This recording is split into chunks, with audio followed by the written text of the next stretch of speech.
Hi, everyone. Are you muted on purpose? Yes, we're just getting going. Okay, thank you.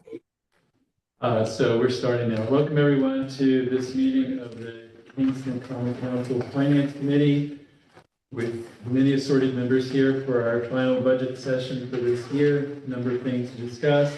The first thing I want to do though is I would like to invite Police Chief Egidio Tinti to the table to address a concerning rumor that was on Facebook so that we can quash it, squash it, mash it down. So the rumor was that somehow, unbeknownst to any members of the Common Council, that we had cut $1 million from the police budget so that the police department would no longer do any drug enforcement actions. So, yeah, $1 million. Amazing how, you miss all the zeros. It's a good number. Wow.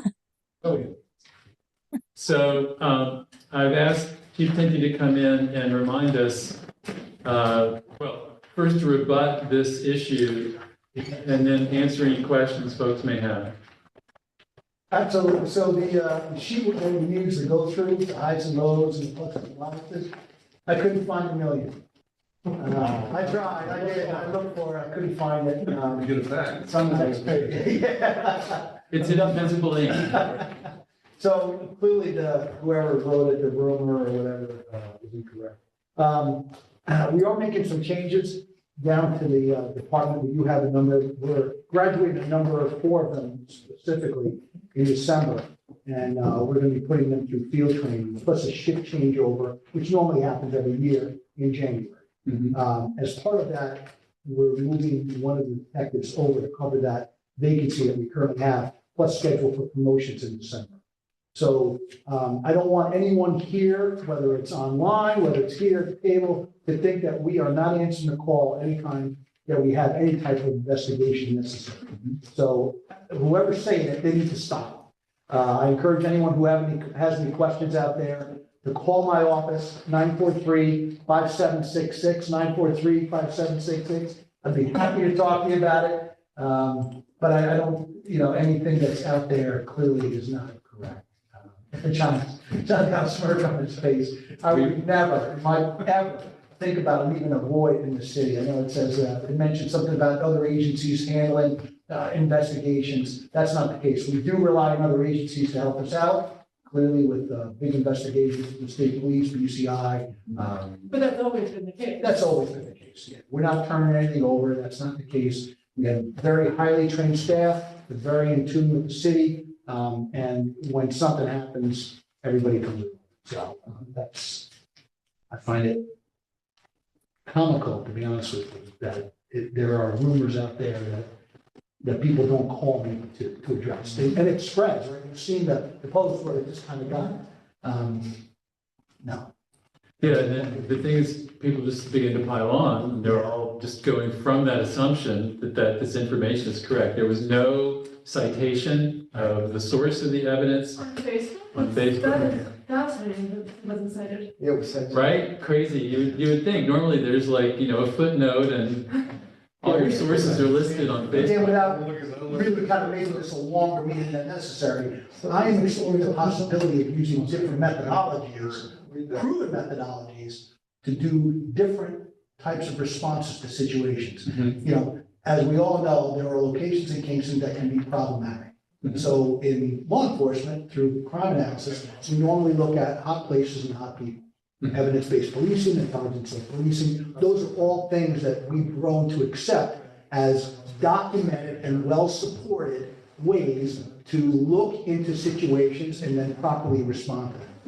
The majority, as I think the majority of calls you're getting now is traffic enforcement, right? Is that fair to say? Yeah. So, and for years ago, we've had a high, unfortunately, there was high violence, or a number of high calls for violence, right? So we're trying to balance both that response. And right now, I'm meeting with my staff, lieutenants, and ultimately sergeants and detectives, to kind of come up with a plan on how we can better serve this city. But at no point are we leaving any void in any type of response. If something, God forbid, should happen tonight, we're prepared to handle whatever comes in. Great.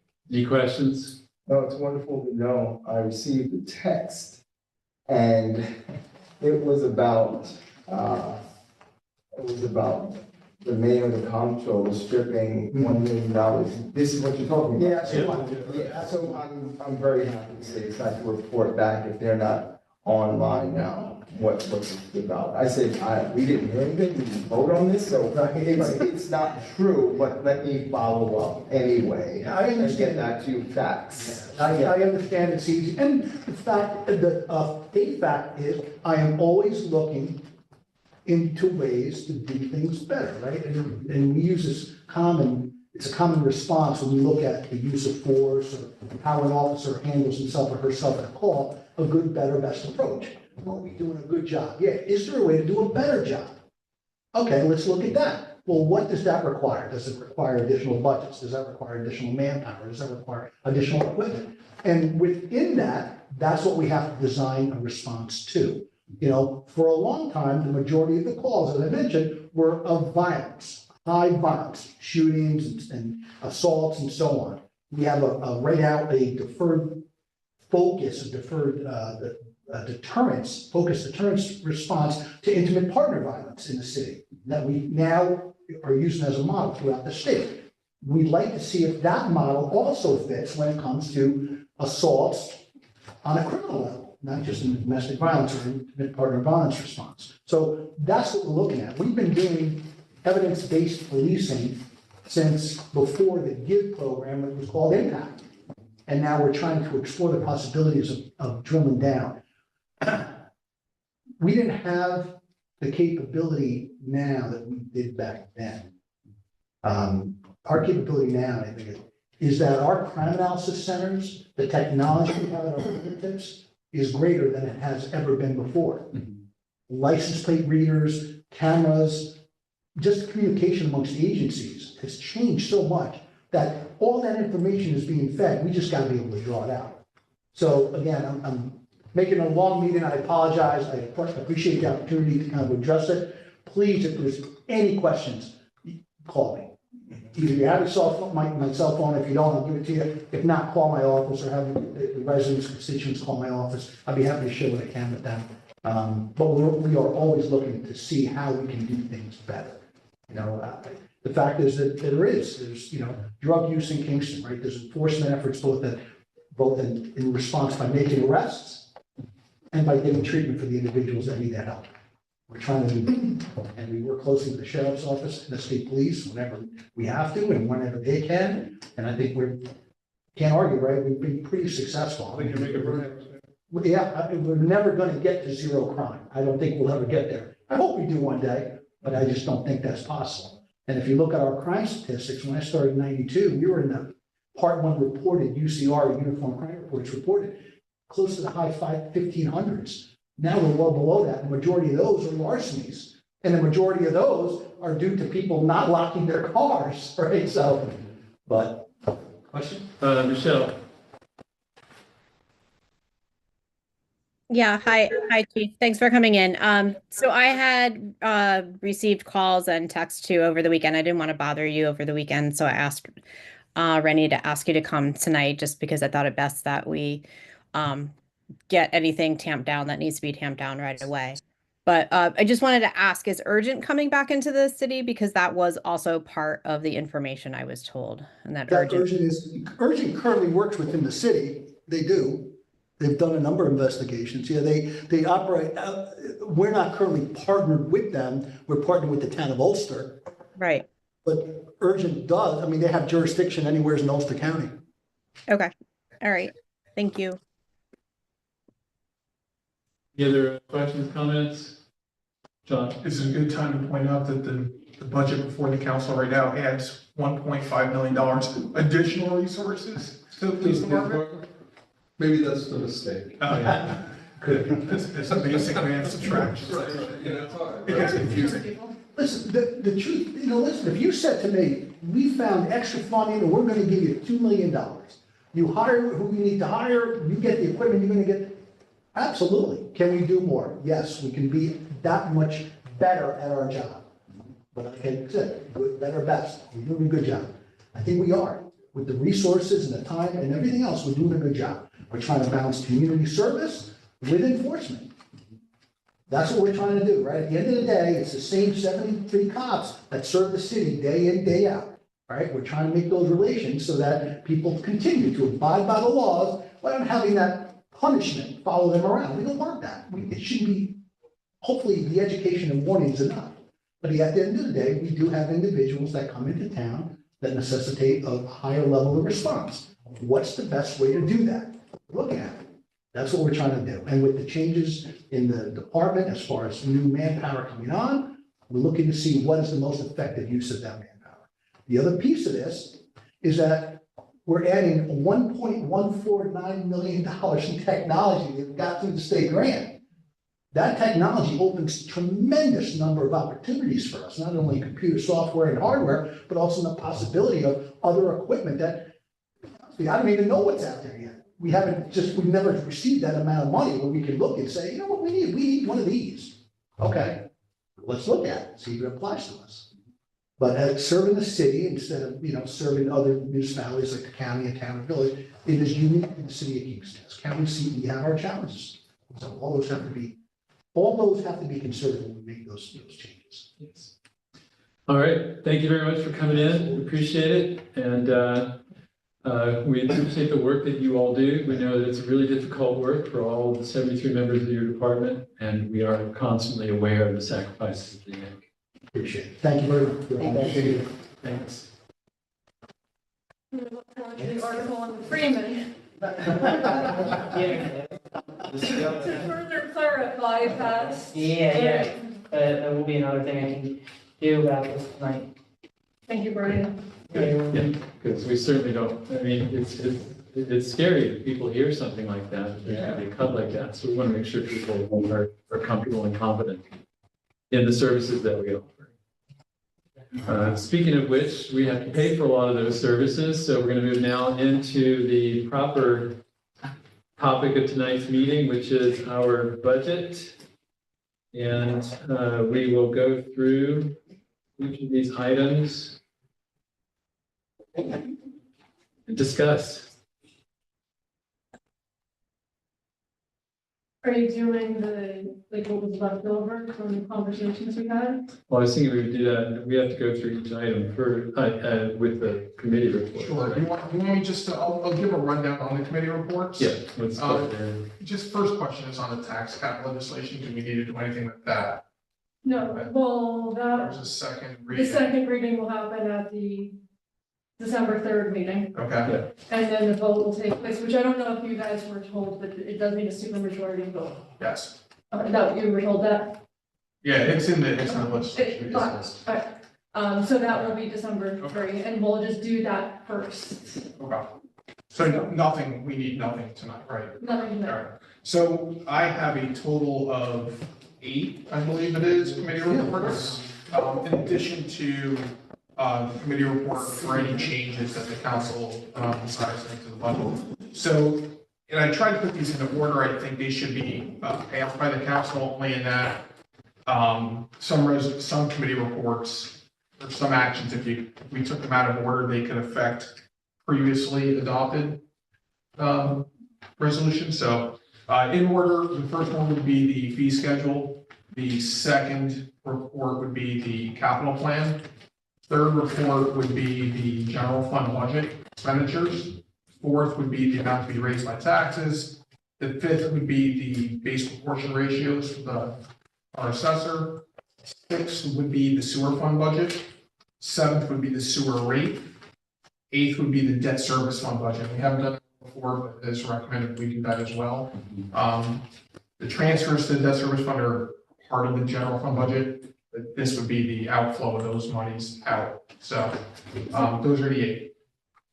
I'm actually writing an email to Elisa and the team because our local laws typically go after the resolution. So I'm actually writing an email to say local law, whatever number, the tax cap has to go first. It should go Do you want, are you going to track to make sure that those 8 are in the same order, or would you like me to? Elisa asked me to put numbers on them. All right, so I will also then just let her know local law has to go first. Yes.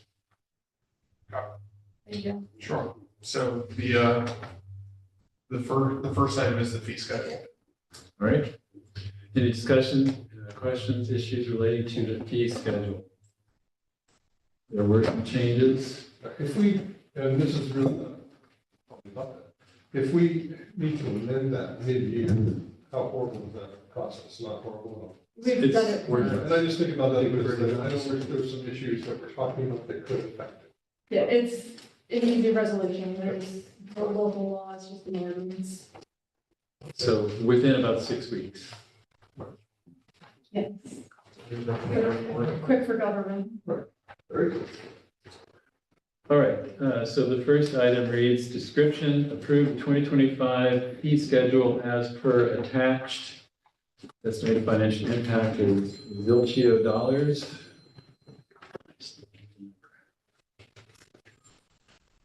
And somebody's calling you congratulations. All right, so we have a motion to approve. Motion. Drew Andrews makes the motion, second. Second. Michelle. Is there any discussion? Hearing no discussion, I'll call for the vote. All in favor? I can't vote. Can I clarify, Sarah asked me to sit in for? So you're voting, yeah. Yeah, so, and you'll just cross out her name and you can sign yours. All right. The next one is relating to the capital plan. This one reads authorized bonding in the amount of $1,871,000 as per attached 2025 capital plan. The estimated financial impact would be $1,871. We're losing $1 million and adding $1 million. It's high finance here. $1,871,000. And so there may be some discussion here, but it would come after the motion of the second if you want to discuss. Okay, unless, are there any questions about it first? You have a question? Yeah, question. Yeah. So this capital plan, this funding is for which project? It's for the items that are on the sheet of paper. So there's engineering, IT, fire department, Oh, yes. those items. Yeah, Okay, thanks. so do we have a motion to approve? Steve Shabbat, and second. Second. Second by Drew Andrews. Is there any discussion? In other words, does anybody want to add anything, subtract anything?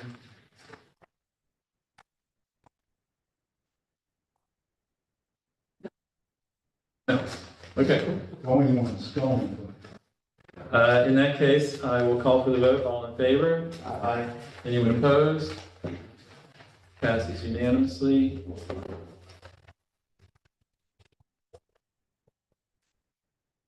Good, thank you. So next is where we would, the next step would be to adopt the general fund budget. So this is where I would recommend we talk about any changes. Okay, so again, let me read it, and then after, first, are there any questions about the budget? Any questions about the budget? This is, we're voting on. Yeah. Yeah, on all the numbers in the book. And so any changes that we want to make would be in this discussion.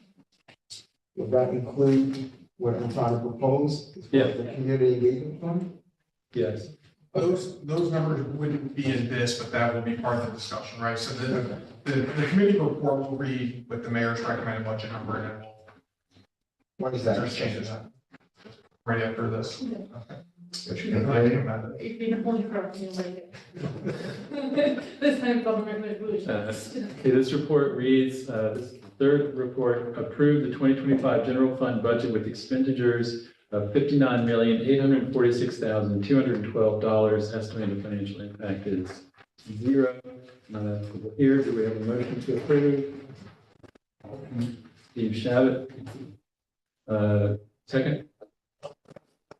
Second. Second by Carol. All right. So the floor is open for discussion. There are 4 items that I have on the list. Anybody's welcome to bring up another one. Yours would be a 5th one. Okay. So What's that? I've got 4. Four as well, okay. Let's just start with these. So the first one was, when the engineer met with us, he was wanting to put back $4,000 that he requested for the tuition of one of his employees. Is everybody aware of this? Is everybody okay with that, or do we want to discuss it further? Did he say what the tuition was for? Well, it's for he's taking college courses to improve his education and to, learn more about the work that they do. But not too far. And he has promised to work for that department for at least 2 years after. Graduation. So it comes with a time commitment. Okay, so if you'll keep track of that, John. Help I me. guess that's a question. How do we, want to do a separate committee report for each one? I think that's probably best, but can we just like pencil in these thoughts? Because we might come back, and if we say yes to all these, may come back and say, you know what, this takes Right. precedent before you start writing committee reports. But Sure. I'll start the sheet. The only thing I would caution is, if there can be some type of consensus, only in that, like, if we have a separate committee report, right? And, they go in order, and there's a change. One of them doesn't pass at the council meeting, Right, it then affects the general fund budget, the tax levy, et cetera, so. that's why I kind of want to wait to get these Yeah, all in, okay. because there's a chance that everybody agrees, and then we won't. Okay. We could just do it on one committee report, which I would, would be cleaner and easier and less risky. Right, and if any of them appear to be roughly equally balanced in terms of voting, or people aren't sure yet how they're going to vote, we'll put that at the end as one that we would have to consider further. We don't think there will be, but we'll see. All right. So the second one was the question of whether to increase the common council salaries by the cost of living. I've noted before, I don't know if everybody heard, but a couple of years ago, we did a study and we found that towns are roughly our size, we were not, the members of the common council were behind in terms of annual salary. So we brought ours into line with that study, and then we also agreed, not binding, we can't make a binding agreement, we agreed that we would look at every year adding a cost of living increase. So there's no rule we have to, but we've had some discussion, so feelings, ideas, who's for it, against it, reasons? I guess I can go first.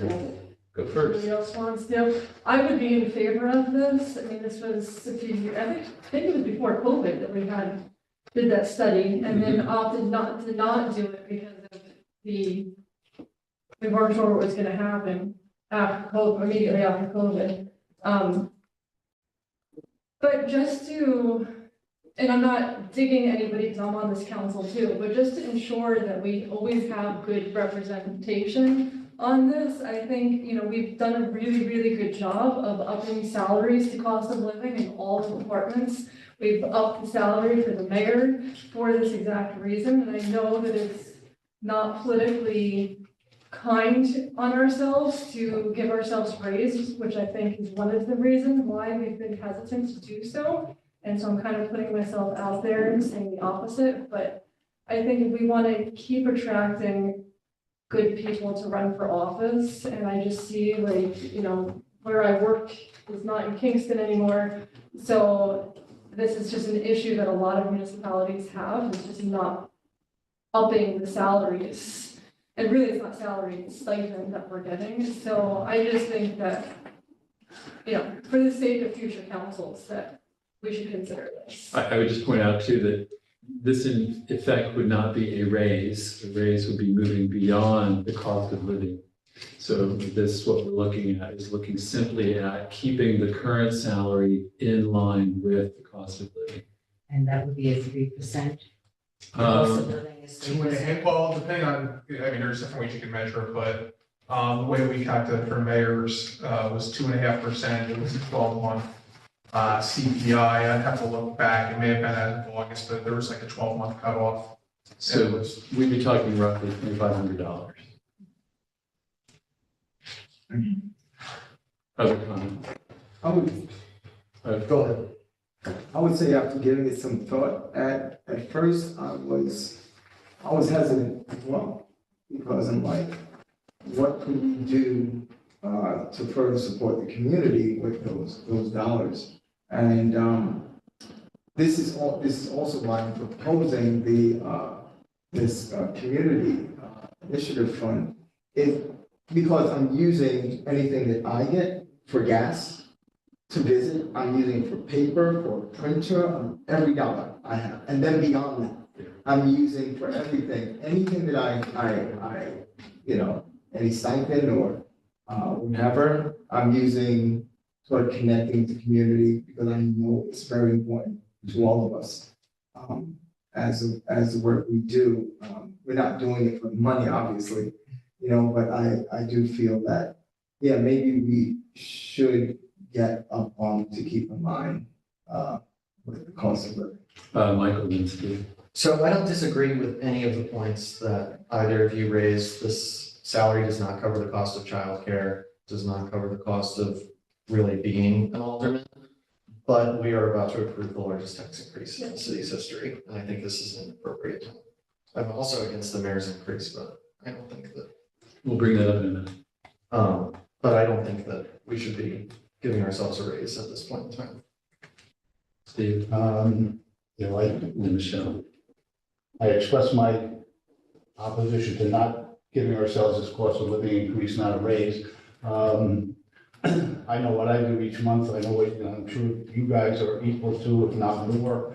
I mean, everybody puts a huge amount of work in this. And I think just by the fact that you're sitting here tonight on this council means you have invested a lot already in the community before you even got sworn into this office. Everybody has worked hard for this city. I know myself, I have put in literally hundreds of thousands of hours volunteering for this city. That's neither here nor there. I would have done that whether I was going to be, well, I wasn't doing it to be the alderman. And I did, granted, this was several years ago. I figured out what we were making per hour. And at that time I was making $4 an hour. At that point, and like Drew says, and people constantly looking for you to go to dinner, go to this, you give money for that. It pretty much eats up that salary. And to be honest, I think we've given every department what they wanted. We haven't taken anything away from personnel that I'm aware of. And I think everybody that works for this city is worth it. I think they're worth a 3% increase. And I think we have demonstrated we put in the work here. And I can live without it. I'm not going to sulk about it if everybody wants to go that direction, but I really feel like, I wouldn't feel guilty getting that 3%. Michelle, you had your hand up? Yes, thank you, Rennie. I think that we all deserve quite a larger income given the work that we do. The city has expanded, our grants have expanded. The work that the city does has expanded, and it does trickle down to us. We're not aldermen that just go home at the end of the day and check our voicemail and call back a couple constituents. There's a lot more going on. But at this time, with the tax cap and the current situation with our budget going up the way it is, I'm not comfortable with it. I think it should be a conversation in the future where we build these raises into the budget in the beginning of the conversations before they're brought forward, and we're not, discussing it at the last minute. Thank you. I will point out, we've thought about doing that, Michelle. The problem is that one council is not allowed to encumber a later council. So we can't pass a law, but I think at least we can talk to the mayor. I understood, I thought he was in line with this, but apparently not. So that was, like I said, the thing we could do is talk to the mayor, but when we talked about his rate, or his race 5 years ago, we talked about this too, Yes. so I had assumed that this would just be part of that, so that there would be less pressure, that it would just automatically be in each budget. But I do hear you that it's, raising the tax cap is not ideal to be doing it right now, but, I think there's always an excuse not to do it, and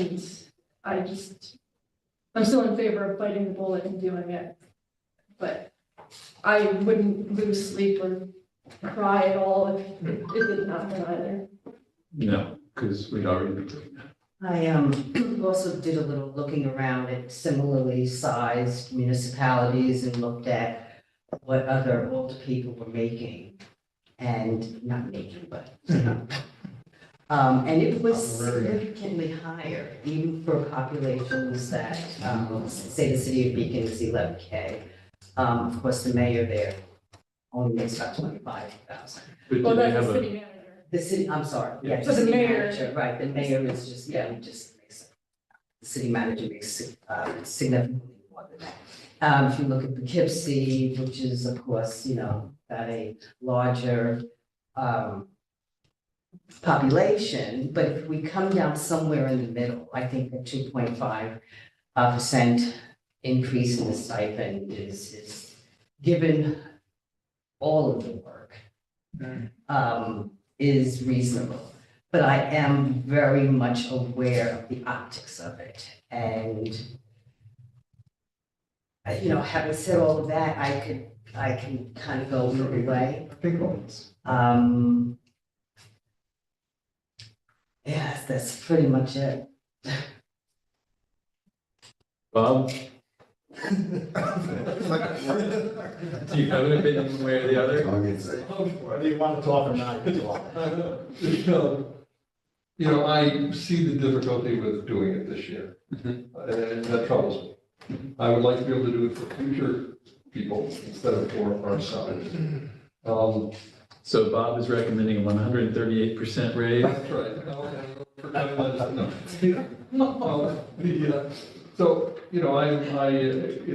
am uncomfortable with this. I don't know, but not, just, for me, it's not a fatal thing, Okay. I would happily forego Sarah, do you have an opinion one way or the other?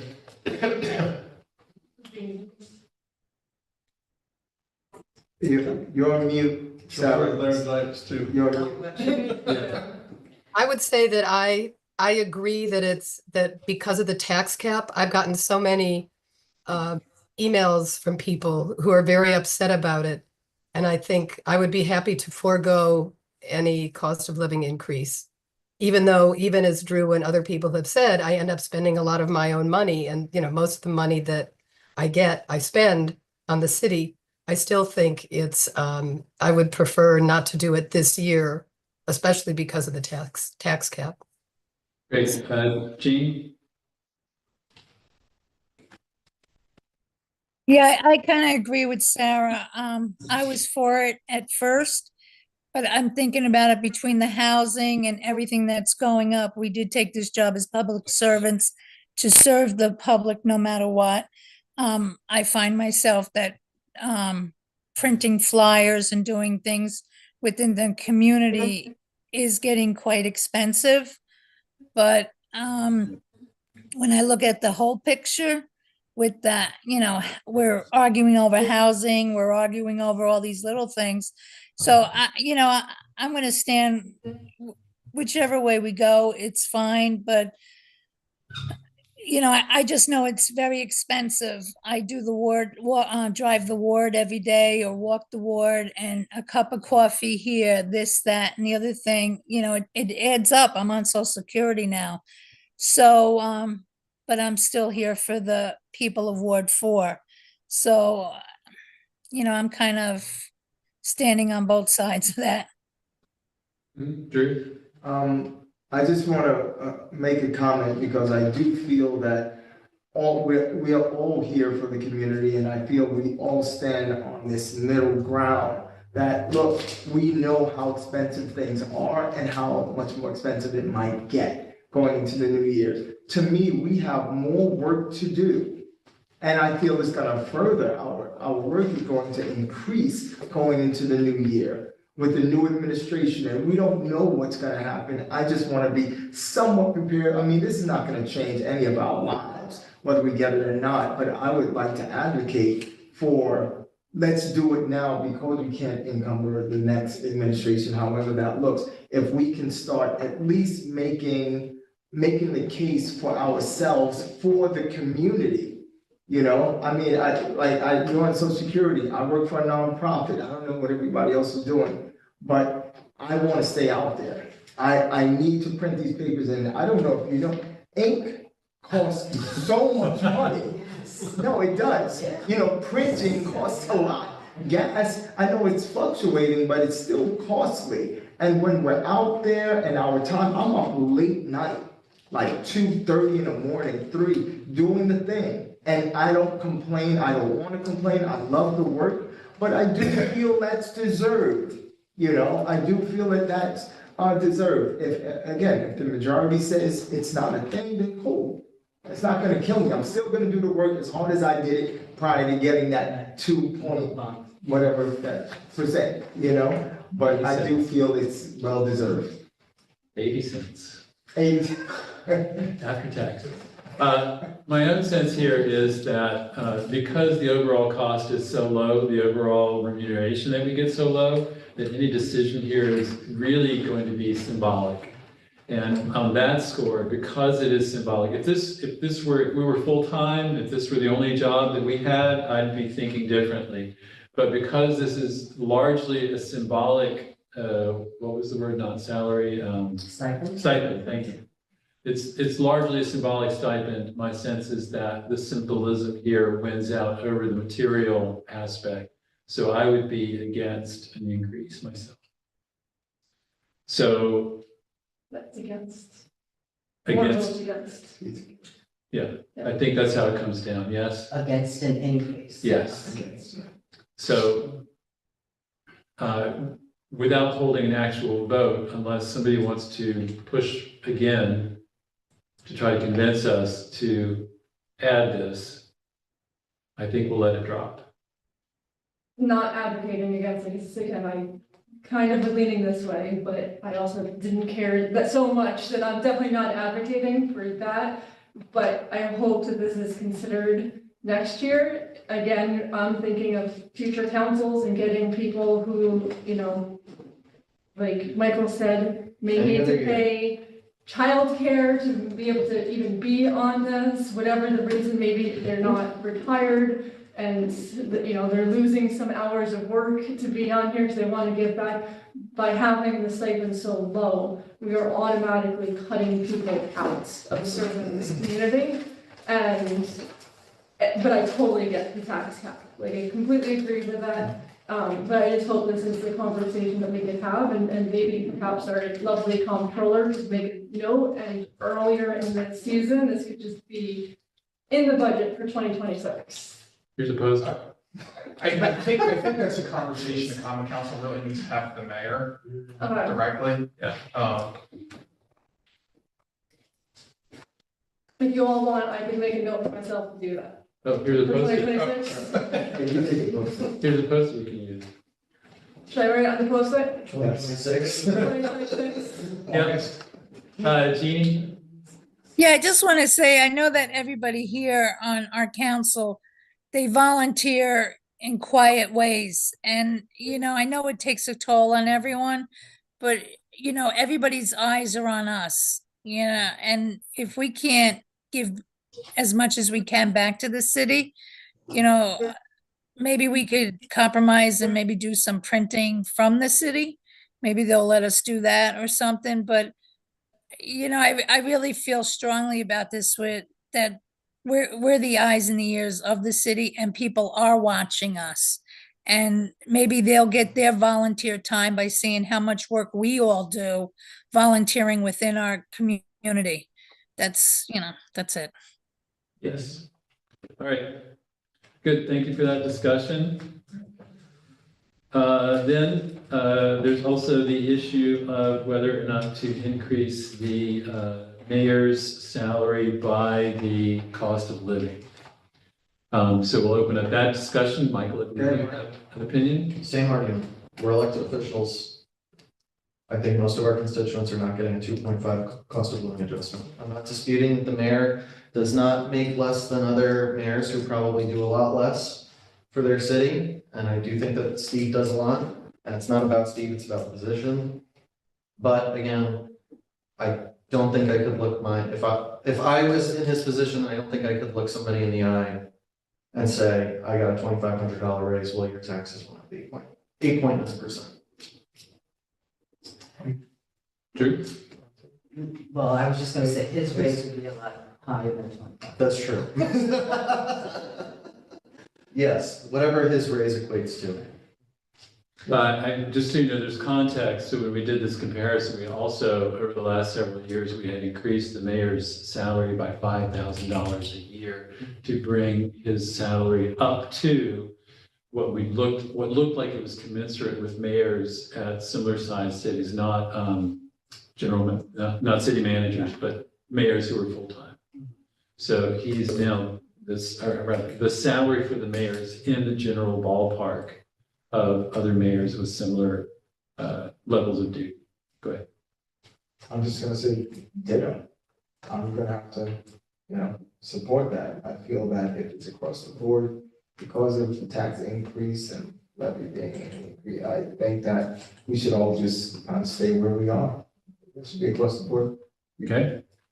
Other opinions? I just concur. I think if we're not doing it for ourselves, then Across the board. across the board. Everybody takes it. Other opinions? She agrees with that, they agree with that. Ironically, for the same reasoning I gave before, I would be in favor of this because of the position and it's full-time. However, I'm also not gonna fight it. I totally get the. And there are a number of subordinates that are making more money than he is, which is always problematic. But he's got the power. But is that actually that uncommon? It's not uncommon. Right, so I don't know if to really say that as an argument, because that's actually standard practice in municipalities, where, people who have. Oh, you didn't, okay. I didn't finish that sentence. It's probably not the word that you thought I was going to say, so. Write it on the Yeah. notes. But that is standard, the mayor typically doesn't make as several department heads. Okay, does anybody want to make the case in favor of the increase for the mayor? I'm just gonna say, I sat here, we vetted this very thoroughly. I thought we gave him the raise a couple of years ago. I don't think much has changed since then. I realize how much work this guy puts in. I see him all over the place all the time. He puts in a lot of hours. We made a decision. I'm not sure why would we be backing up on that? I mean, I thought we vetted this very thoroughly to give that raise. I don't really feel a need to go back on what we've already agreed upon. I would counter that because we did also talk about the common council living increase at the same time. So something has changed because of all of the years, the mayor's office has received a raise since we had that conversation, and the common council received it once. And I think that was 5 years ago, 4 or 5 years ago. So I think that is changed. I mean, that was kind of what they call the gentleman's handshake deal, because we can't actually put it in a binding agreement on 2-year council, 2-year mayor from now, but, so I would think that is different. Joe. And were we looking at an 8.9% increase across at that point? Over the course of it? Yeah. No, we didn't, that was the tax cap. It was a 0 increase taxes since then. The tax levy's been virtually the same for the last 8 years. Okay. Right. So there was not a tax increase at all. So that That is in also and of changed. itself would seem to change the scenario that we're looking at now. Yeah, I mean, I don't recall a conversation and we were gonna hold one accountable for the other. No, but I'm saying optically, Mhm. it's not a good look. And I think that if we can justify, or at least come to terms with the fact that, you know, for ourselves, we feel uncomfortable that in this particular time, that is unjustified, then I think the same could be held for. Well, again, And no. this is just my opinion. Yeah. That's all. You know, I'm not gonna get up on the table and jump up and down and say, Right. you know, this is I think we made a decision, you know, a rational decision. I've already said that, I'm not gonna keep saying it. Michael, then Jeannie. So another point, I think, is that the management raises were not uniform across the board. So the mayor's getting a raise, but some department heads didn't get a raise. That's one of my questions that I wanted to ask everybody, why some positions got raises and others didn't. I'm not sure that that's true. The fire chief is listed as the same, and he's managing basically the whole entire second department. He's 76. Because they're out of contract, he will eventually get a raise, okay. yeah. Yes, that's a contract. John is under a different contract.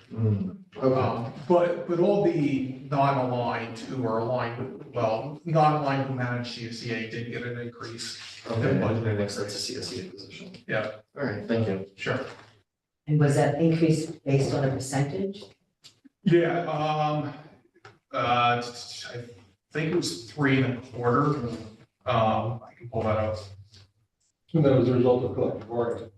Yeah. Right, they, management ended up, CSA contract was settled first, and then, management has we have a policy, a management handbook that basically management follows, the CSEA, equal or better, and I'm just gonna pull it up right now. Jeannie? I'm very happy with a lot of the stuff that have been going on with the city. And everyone that is head of departments and stuff are all getting raises. As for the mayor, with all the money that he has brought into the city through grants and stuff like that, I mean, this is a big thing to be concerned about. But I stand he does get a raise compared to other mayors that I see what they're getting. That our mayor has done very well between negotiating contracts, bringing in grants, you know, like running the city, watching over the roads and the infrastructure of what has been for the last few years. You know, I'm for it. And just to finish answering your question, the increase for the non-aligned was 3.25, and the mayor's is 2.5%. Gotcha. Which is the total.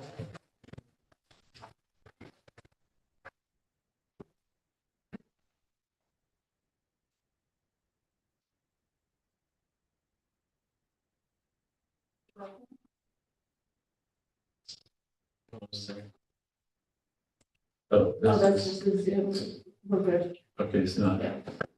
giving advice. That's- All right, so I count 3 votes in favor of keeping the cost of living increase for the mayor. Are there more than that? Am I counting it correctly? Just make sure you're not counting me. I'm not counting you. You've got the power. We have the vote, you have the power. The infamous tie that never happens. Am I correct in this? Sounds. Okay, so then we would need to have a motion and a, Well, can we wait and see with Yeah. everything else? Yeah. Just because the I just wanna make ideal sure we goal will keep be to track. do one committee report. yes, So we have the 4,000 increase to the engineer department as a median, and we have the 2,000 whatever decrease in the mayor's budget. Now we come on my list is the community development program that Drew has proposed. So So if you would give us an overview first of the program you're talking about. So this is something that Poughkeepsie is doing, having a conversation with aldermen in Poughkeepsie, they have something called a community engagement fund. And what that fund is allocated, I think it started in 2019 in Poughkeepsie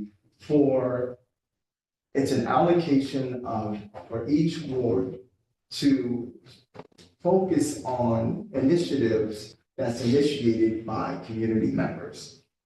So thank you for responding, and thank you also, Sarah, for responding. Those are great questions, by the way. It made me think, and this whole conversation is making me think, and I'll explain that to you. But this is, I find there's a disconnect in our community. It's a disconnect because people are, we're all over the place. We're the aldermen. Some people don't know what an alderman is. They don't know what to ask us. We have people that are homebound that may need some help. We have veterans that I've been coming in contact with that are looking for more, for support, more recognition, more great coming together of a community, and that these sorts of things aren't happening. There's a project that a few community members initiated for the Triangle in Ward 7 have been.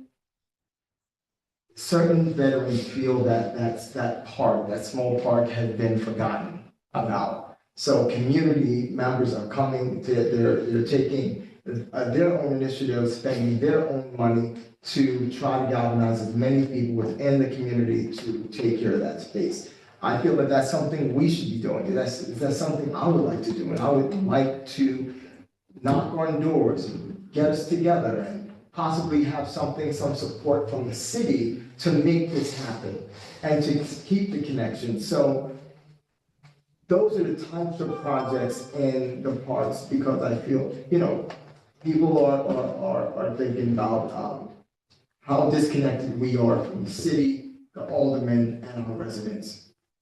This is about engaging us. I started a website for Ward 7, something that isn't so cumbersome in terms of a website just for Ward 7, so people can reach me, and I just want things where we can possibly, recognize community members. I feel, and I'm just looking kind of into the next couple of years, how we might need to connect more than ever. We need to keep our community connected. We need to have different initiatives. We need to listen. We need to help our seniors and people that are disabled. And I feel that we can do better. We can do a better job as aldermen. We don't have to do it all, but there are people who are out there that are looking to connect. And I feel that I'm a connector. I feel that each one of you are connectors, and we can do it. So Sarah asked a question in her email. She said, who would do, programs? It's something that we initiate, but the community, sweat equity would come from all of us. The community would help do it. This to me is how I built community all my life, and this is how I feel the community would need somebody to initiate. So with that being said about this community engagement fund, I'm going back to the increase in taxes, which is something that Sarah mentioned. I think you kind of alluded to something like that. And it's what we've been talking about. Maybe this is not the right time, like right now. So my feel is I can put it out there, but I don't mind tabling it, and I'm hoping we can come together and finding better ways to engage in our community to keep us tight. Andrea, then Michelle. Yeah, first of all, I love the idea. Yeah. And also I apologize to everybody because we did ask the mayor to send thoughts, and my Microsoft Outlook started working at 6 p.m. tonight. So you do have that in your inboxes, but I apologize that you didn't get it promptly when he sent it. And he does raise some concerns more about like how this is actually going to come to be, like the nuts and bolts of this, which I agree with. I agree with him on I think all of it. And so my thought is, I love this idea, but do we have to do it in this, do we need to allocate money in this budget to make this happen? Or can we continue the conversations going and maybe take a few months to really design something that's going to be workable and maybe find funding someplace else? Fund balance, in 3 months, 6 months, when we all feel really comfortable. I think it's gonna have to be conversations with the clerk's office and, the handling of the administration. It's not gonna come from us. Right. Could it also come from our consultant when we hire him or her? Perhaps. But I think that there's just a lot of pieces behind the scenes that need to be ironed out before this great idea actually comes to fruition. So that's what I would recommend. And it sounds like you're kind of on board with not going forward tonight and funding it. But I thank you for bringing it up. I think it's a great idea. More community engagement, the better. Well, another option there would be, we could put the money in the budget and then come up with plans later. So we know that we have it there. Because we put it in the budget doesn't mean we have to spend it, right? So that would be another option. Michelle, did I miss somebody? Michelle, then Jeannie. Thank you, Rennie. I just want to say thank you to Drew for putting that together. I think it's great. One other idea I had was like working with our community groups in our wards. And if there's a project or something that they want to do that is ward specific, seeing about tapping into the CBDG money, the community block development grant money, because it is supposed to be for neighborhood initiatives and for community projects. So I just thought I'd put that out there as well. Jeannie? Yeah, true, outstanding. I was reading up about it over in Poughkeepsie, and it is an outstanding program, and I stand behind it 100%. And there should be more grants that we can tap into. Yep. Sarah?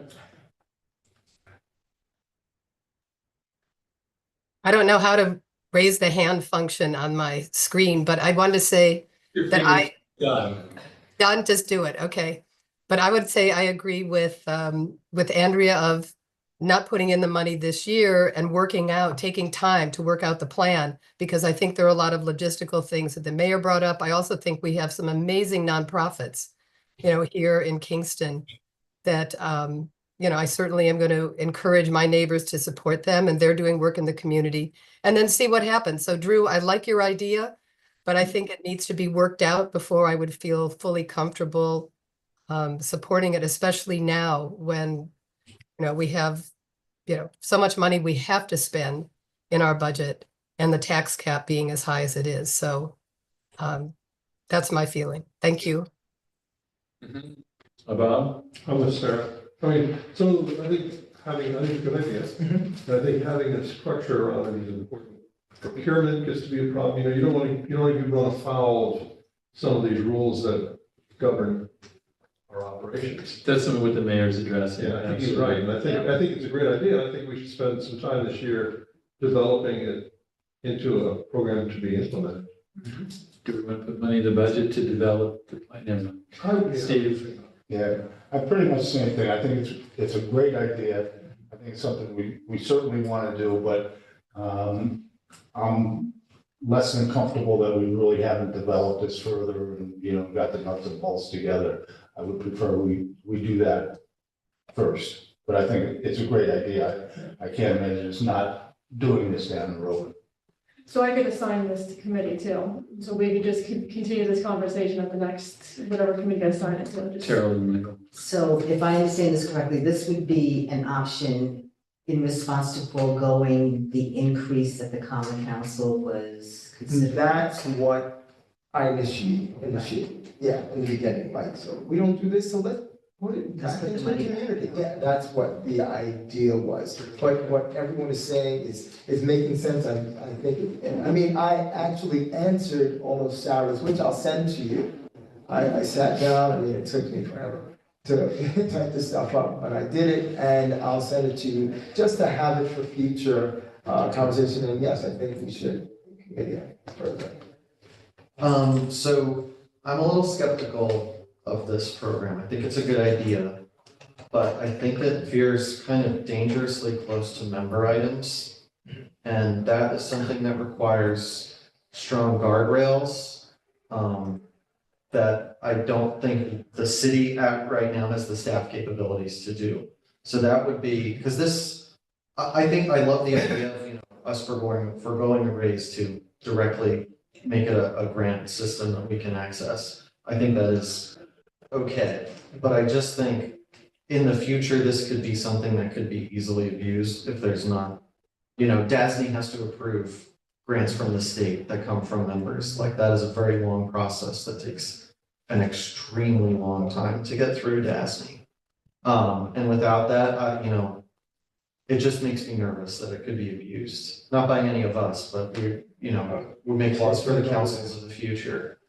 So it's the guardrails and the staff management that I would really like to see.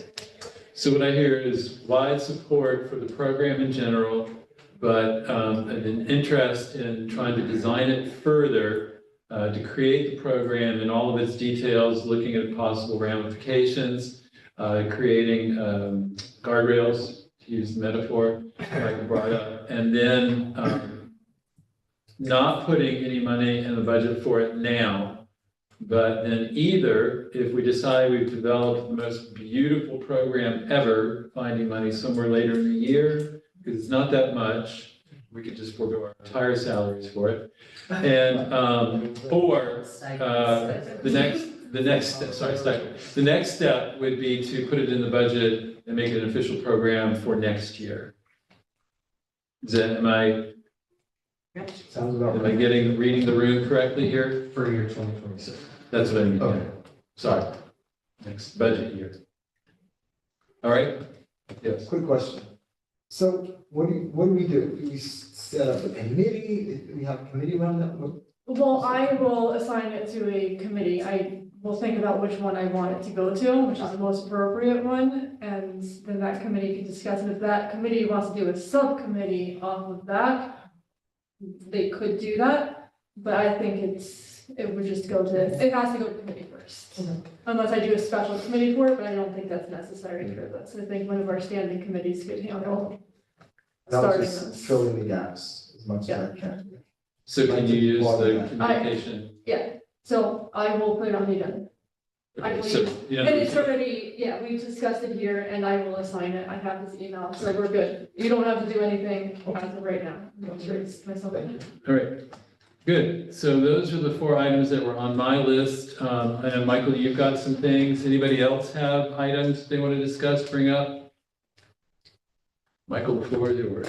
Okay, so some of these are questions, they're not necessarily actual changes to the lines, but I just wanted to discuss. So under revenue, I'll start with my revenue questions before I go to my expense questions. And so I was curious why our anticipated state aid is $2 million less than last year. I think that could be a big chunk of what we're sort of missing. Because my goal in looking through this budget was, obviously, we're not going to get to a 0% tax increase. None of us are interested in cutting positions. None of us are interested in cutting services either. So I mostly spent a lot of my time looking at where our gaps in revenue are. And so I was curious just sort of how we arrived at the 4 million from the 4.1 versus the 6.9. I would have to pull the original budget, but if you're looking at page 8. That's page 8, yeah. So the 6.9 million is the budget is modified. Okay. As you know, We've been grants accepting department grants. comes up in with a lot of budget modifications that are one shots or grants that were awarded. I just want to pull up the original adopted budget for last year. Okay. So I suspect it's significantly less. Well, let's do that. For folks who are somewhat new to this process, generally, we have tried to be conservative in all of our numbers. Right, so we don't want to be too rosy because we've seen some other towns that are in deep trouble with, Yeah, I don't want to bet on anything in the state budget. So the, It was more of a curiosity than an actual, like, I could give you a number to say this is a number that I should. And So I the- just saw some of my constituents reached out about this scale too. the adopted budget was 4,118,000. Okay, so it's So it's very, yeah, it's actually a little bit higher than the last year's adopted budget, but it's very close. Okay, and then, do you want me to? No, go right ahead. So then the next one was that event, the reimbursement for events from the police department. That was a conversation that we had a pretty extensive conversation about it, and the chief said that that comes from the mayor's office. And so, again, I want to be conservative in my estimates. So we're projecting this, the recommended budget listed is $40,000, and that's been static for a year, but the 2023 actual, which was still COVID, was $108,045. So I think it would make sense to me to at least make it a similar number to the 2023 actual, considering the increase in events that the police department has been going to, the increased presence. I just think that that's a better number to use than $40,000. Is that money though that is kind of a pass-through in a sense? Or is that bona fide revenue? Well, it's a pass-through net, it pays for overtime. So in the past, the police department wouldn't always budget all that overtime, so they would use that to cover overtime overages, so to speak, right? So, the question is, if you're going to increase that budget, do you also then increase the police overtime budget by compensating amount? Well, isn't this 425 for overtime? Is 425,000 in the recommended budget? Yes. That obviously probably includes the knowledge that they will be going to overtime at these events. Well, if you notice that the police chief asked for 500,000 of overtime. Yeah. We only gave 425. But that would still account for, even the 425 would account for, as the chief said, we know they're always going to be at the Hooli. We know they're always going to be at all our other events, the increased events that like Jeannie has been putting on, like that is a significant amount of events for the police department to be reimbursed for. So I just think it's more appropriate to put a higher number. Are you also advocating to change the overtime number or just? No, I just want the revenue change, because You predict it to be an actual higher number than what it's. Yeah, we've had it $40,000 recommended this whole time, so it's actual 2023, 108,000. Budget 2024, 40,000. Budget revised 2024, 40,000. Requested 2025, 40,000. Recommended 2025, 40,000. But will you, John, have access to find out how much we've actually Maybe gotten? year to date, I can look. But Because our events are only seemingly increasing. And we have a lot of officers at these events. I was at Field and Supply or whatever that is at the Brickyards. Like 6 or 7 police officers. how much do the people who put on the events pay for the police? I was under the impression based off our discussion with the chief that we give them a number.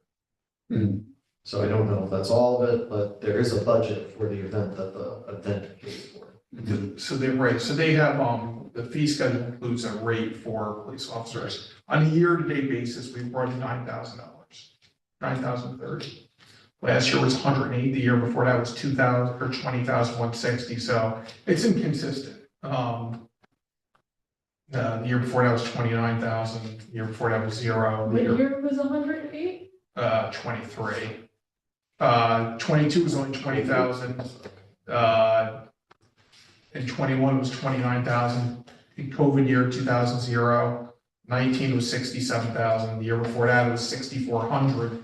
So it does vary. Whatever the council decides, the only thing I would recommend is that if you adjust this number, I would recommend you adjust it through fund balance. That way, if it, one way or another, right, it's gonna offset each other. So then would it, well, no. So we're not reimbursing, or we're not being reimbursed accurately for these events. I can't speak for the police Well, department. doesn't that depend on how much of their overtime they're using for those events? Because they're using overtime for other things. But the overtime, the event is always overtime. Right, no, I understand that, but how do you know that we're not being reimbursed because we don't know how much of the percentage of the actual overtime, unless you know if I wasn't at the meeting. Based off of the conversation that we had, that this is a number that is given to the event by the mayor's office for the event. And I was under the impression, based off of the conversation, that that was the total cost of having a police officer or X number of police officers at that event for that number of hours. Which is a lot more than $40,000 because we have more events. So if we're not being reimbursed accurately, I do kind of have a problem with that. Well, the question is what events are they billing for and what are they not? Well, we should be billing for every event. Yeah. I don't think that's a thing. I don't think that's a thing. But They're billing for some. Who, where, when is this happening? We Like, bill, because, I mean, we have, go ahead. They're billing for movies, across the board. The movies, when they have, when there's a movie, Yeah. I'm seeing revenue for movies. But for community events, that's what you're, right, because a lot of that is through community policing efforts, and they may not be, I don't know. Yeah. So it sounds like that they bill when it's like a private organization that they're Yes. attending, so for instance, like the, at the Brickyards, that I would imagine they would be given a bill for. Yeah, but the community, events, we don't have money like that. Right. Yeah, but, you know, it still needs to be police, you know, we need police presence. But the community organizations don't have money to pay overtime. So that's coming from somewhere. I guess your question would be, where is that coming? And then, so expense and revenues, where's the revenue coming from? I'm not sure in terms of that part, you could be correct. But I know that we can't start charging. So we'll have, I don't know where it's coming from, but we're gonna have to figure it out. oh, well, we're I paying think for it, community- we're paying for it. It's being paid for, but A huge amount of our Well, budget is right. police overtime. Police overtime is part of the city budget, so Yeah. whether it's reimbursed or not, it's being paid for through the police department's budget. Jamie? There's so many things that go on with community policing. It's not just one or two, they're all around the city. So I think that bringing this subject up is very good, but I also know that in my ward, there's lots of events. In ward downtown, uptown, lots of events. So that's was going to be my question. Is it in the budget for all this overtime? Because it's not just events, it's community policing. It's doing so much more for each one of our communities to have all these events. That how can we subsidize this? That I want to see. But to We are To not- subsidizing a lot of these events with police overtime. Yeah, we're footing the bill. Yes. Yeah, Oh. and that's, Yeah, the city is. right. But But we that's, would City want activities. the communities and the organizations They can't. to No. foot the bill, because then they will have less wonderful events. So, yeah, so it's a way of subsidizing the groups. Sure. Sure, go ahead. I think again, police overtime is a huge part of our budget. To have so many of them at these events, there's a lot of police officers at these events. And I go to all of them, a lot of times they're just on their phone. I've got a problem with us just subsidizing police overtime for them to be on their phone at an event. You know, there were tons of them at that Brickyard one on their phone. You know, we didn't need 6 police officers there to direct traffic at Delaware Avenue. This is one example, but I got a problem with, again, us giving a historic tax increase when we're not examining every source of revenue. I think we need to examine this festival reimbursement. That is a huge thing. If we are asking one event to supply overtime for the police department, I think we need to examine that ratio. so are you advocating for all the events to happen to, I think if Pay you want for- the amount of police presence that you want, I think at a certain point you have to cover some of that cost. Because again, it's of the police overtime, which I'm not disputing is needed, because we've been down officers. But it's a huge chunk of the city's budget is police overtime. I mean, I think a lot, I think a lot of the, I understand what you're saying, Michael, but I have to disagree with you because what's going to happen, just one incident you need, just one incident without a cop being there, and there's gonna be a whole lot of other problems. And I know in the community events between what Drew does and I do and a couple other people, it's well needed in the community. So we could draw the money somewhere, but just charge for that, I'm not with that. We need the police at these events because it just takes one incident for somebody's life to be taken. Andrea, then Sarah. yeah, I was actually angling more towards being supportive of community policing efforts, to help with community building. So I just would really be nervous about asking organizations to pay for this and then maybe not being able to support the events. Maybe there's a different direction to help your point is to come up with some kind of policy where depending on the size of the event, which I know is kind of tricky because how do you know the size of the event until you start having it, but maybe limit how many officers that, but again, this might actually be police policy and not common council policy, so it'd be a conversation, but that way I'm just worried about the unintended consequences to our community events and just policing in general by not having strong community policing efforts, which we as a council have really advocated for since my entire time here. Yeah. So it's Sarah, then Drew, now Terrell. Yeah, I was just, sorry, but I can't talk too well, but I would say I support what Andrea just said. And Jeannie just said, I would worry about the unintended consequences and especially if we really want to foster community engagement, we want to encourage a lot of festivals to take place because that's where people come together and have a good time and celebrate their community. And I think having police there is a good idea. And I would agree with you, Andrea, that it's worth looking into whether there could be, fewer required at certain events, but I wouldn't want to start charging community organizations to pay for that. So here we go. I'm gonna have to say, I think both things can be true. I agree with everything, and I do agree with you, because that was a concern when it was brought up a couple of weeks ago. I think you were sitting here, and I was like, wait, how many events are happening, and where is these funds coming from? Because that has to be accounted for.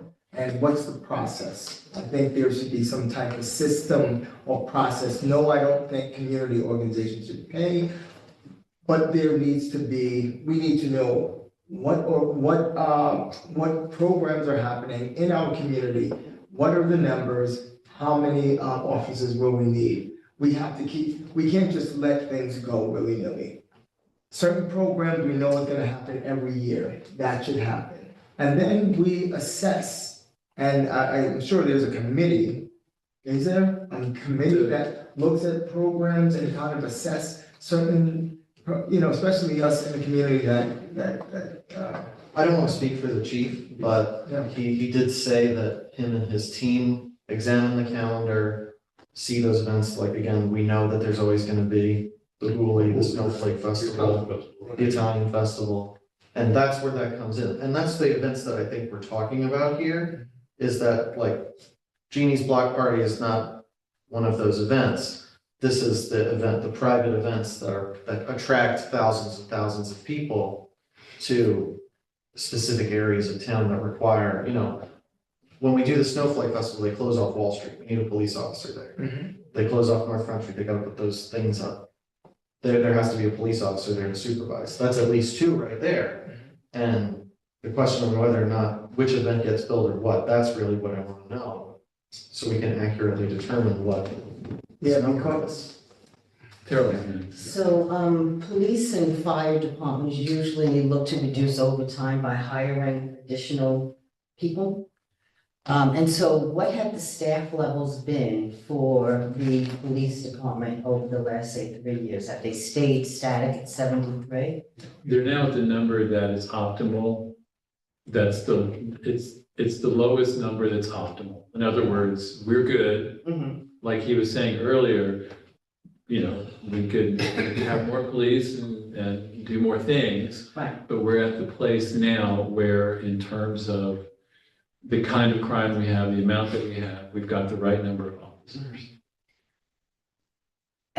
No, last Joy, year, Yeah, no, I just wanted to answer your question. Yeah, go ahead. Last year, he was down 4 or 5 officers Oh, yeah. for most of the year, so he was understaffed. But that's So that because would- he couldn't, He couldn't. People find- weren't lots of applying. officers. And that- He was understaffed, but now he's not understaffed. Right, so that would So have that created could- more overtime. Right. And so therefore, was this justified now, given that we're at? Full strength. Yeah. Right, I just want to, you know, the determination of the number of officers at an event is not a request from the event sponsors. It's through a formula from Yes. the police department. I just want to clarify that there is a process. Do look at this.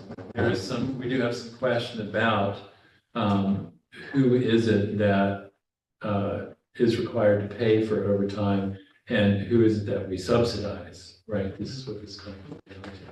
So, go ahead, Bob, and I'm going to I was make just gonna say, a suggestion. Public Works also incurs overtime costs when there's an event. Yes. And so we shouldn't, we can focus on the police, but you need to look at the whole picture, which is kind of why the mayor's office does it. Because, Public Works does the cleanup, and Public Works closes roads, and, so don't forget that. Don't say. So, here's my suggestion then. I would suggest we don't make a change in the budget, but we formulate the questions that Michael's bringing up so that we can clarify, because there's an element too that Drew is pointing to, and we need to understand better what the process is, so that we feel confident that that those who can afford to pay are paying, and those who are providing important community service, we subsidize. Is that, go ahead, Mike. Yes, I think that's accurate, but I honed in on the police department because there is no line here in DPW for this fee. So that should be a broader conversation, because it's not just having the police officer there, it's the wear on the vehicles, it's So the fire department. the fire department. I think this fee needs to be reexamined, and my point is that I think could be generating a lot more revenue than we want to be. I mean, again, I'm not like trying to go after the festivals that happen in the community, but some of these more bourgeois festivals, I think they can pony up for. Snowflake Festival? No, Snowflake Festival's great, Calling your bullies bourgeois. but I think that there's a line somewhere in that we are not achieving the level of revenue that we should be getting from this, and we are even subsidizing these events that you gotta pay to get in. That could even be the line. If it's not open to the public for free, then you. Oh, absolutely, yeah. Then you have to pay. Daryl? No, I was just gonna say, but then the argument could be on the other side, that you increase revenues to the city because you have more tourism. And so. I think That's what the city is paid. Right. Well, yeah, but there's always a line Right, there. right. So we would have to clarify the difference between bourgeois and I think we arrive, I think. whatever category look that is. If you gotta pay to get in, Yeah. I think that's where the fee can be raised. I mean, like the hula, you don't pay. No, So- so I think that's where the line. But a distinction too would be that usually if you're paying to get in, you're not on city property, right? So Yeah, that would be a private event with different requirements. But, okay, so. I appreciate the Do conversation. you want to formulate the questions, and then we'll figure out how to ask them, or? I think it's a question for the new year, yes. Okay, but I'm asking what's the process you would be happy, what's the process you would feel satisfied to get to the place you think we need to be? I would like us to see us amend this number to something higher, to say, I was gonna say 100, but I think 75 or 60 would be somewhere in the line of appropriateness, but I think this also is a larger conversation for next year about a policy change. Okay, is anybody else in favor of changing the number? Are we increasing the revenue? side of it? No, you're just increasing the number that's in the budget that we expect. Which is. Which is the revenue problem. Right, but I thought you were asking, would we actually start charging more people? No, because I honestly wouldn't agree to charge the Hooli or those like Anchor. They do a lot for the city. I wouldn't agree to that, but there's something that we should, it's just where would that revenue come from? Where are we thinking that extra, 30,000? I just think we're not taking it into account right now. We're not? Yeah. We're not? But I don't know if we have enough information to really, I think if we pick a number, I think it would be kind of willy-nilly at this point. I think we have to have So we should just. further conversations to figure out, which festivals, if it's just movies. And I'm definitely interested in learning more, but I think if we just pick a number, 75, 60, Yeah. we have we're just randomly picking just because we think it may be higher. I'm not comfortable making a decision without more facts. Okay, I think that's reasonable. So do you want to bring I'm not gonna make something, a motion. do you want to So- bring something forward to me in the new year? Maybe Yeah, I think Yeah, this is a so larger bring policy it discussion. in the form of a communication. Yeah. Right? Okay. Yeah, maybe bring the police chief and- Yeah. So technically, this isn't willy-nilly, it's rando pando. Oh. And I'll just add, I mean, since we're using 2.9 of fund, 2.9 million of fund balance, if the council revisits this with the mayor and you decide, down the line, right, we get into 25 and we think that we can recognize more revenue, just keep in mind that would just reduce the amount of fund balance that we had to use to balance the budget. That's the positive there. So in other words, this is something that we could change if we find out really important stuff. It's not cast in Certainly. stone, concrete, iron, whichever hard material you want. And I appreciate the conversation. Bring it up. Thanks for bringing it up. You had a fourth one, or is that it? Yes, in the building department, now I'm on to expenses. If there are any questions. You want the pot thing there? Oh, I forgot about that. Our cannabis sales tax revenue.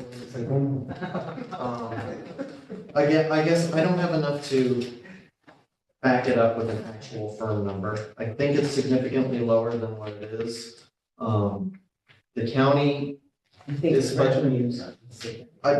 we're estimating $25,000 in cannabis sales tax revenue. I think the county is estimating approximately $575,000 in cannabis sales tax revenue for the county. That would mean a larger split for us equating to, it's not a huge increase, I think it equates to $40,000 based off of distribution.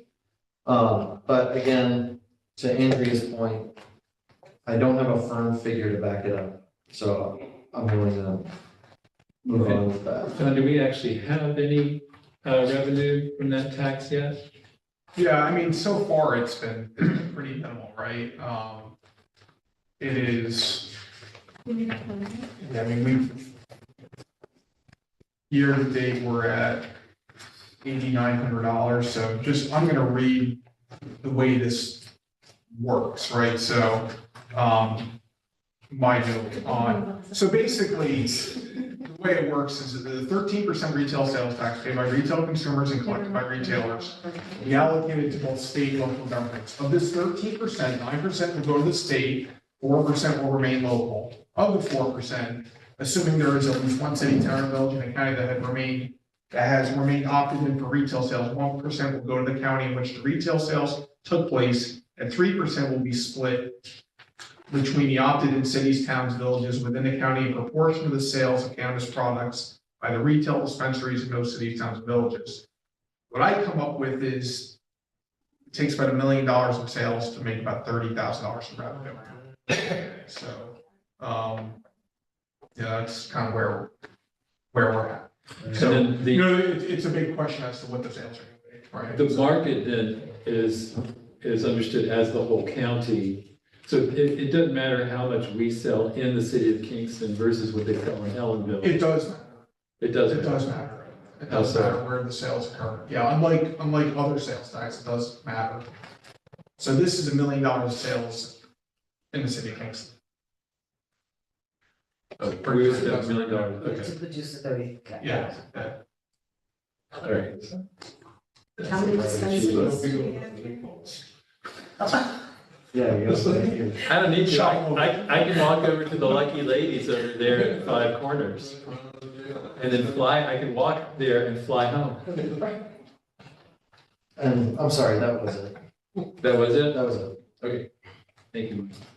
Thank you all. Any other comments, changes, suggestions? Pluses, minuses? Missing zeros?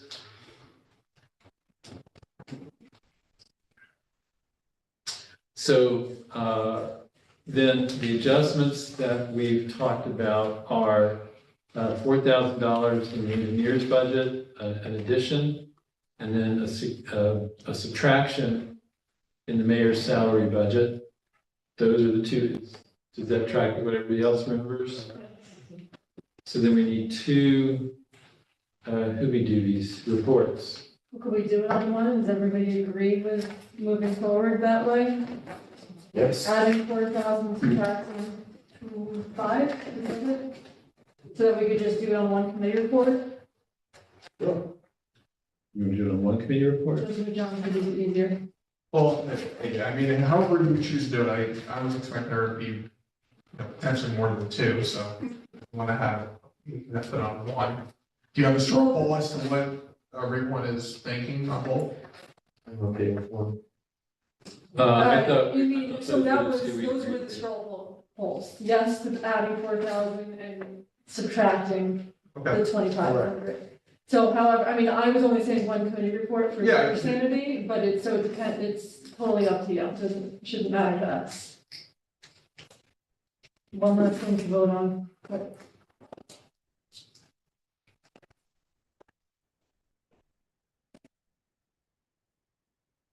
and there are still more before the, there are still more written comments coming in. I think I forwarded you one, I think Elisa, yeah, and Elisa, and sorry, I'm bringing it up now, I just totally forgot, but, yeah, just keeping up, but always, we'll accept written comments until, I think it's 11 a.m. on the council meeting, so that Lisa has time to put it on the agenda, website agenda. But I also did forward it to you Thursday, Friday. Right. All right. That's 0.7 lit on Snap. That might be some accounts, I'm sorry.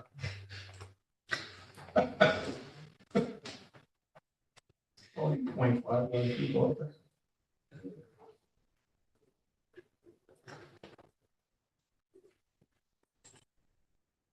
But so this number is not changing, right? That number will change. It will change. It will change. Okay. Yeah. So I'll have to take that one back. And then this will become the new number 3, right? John? Yes, yeah, I'll have to make it better.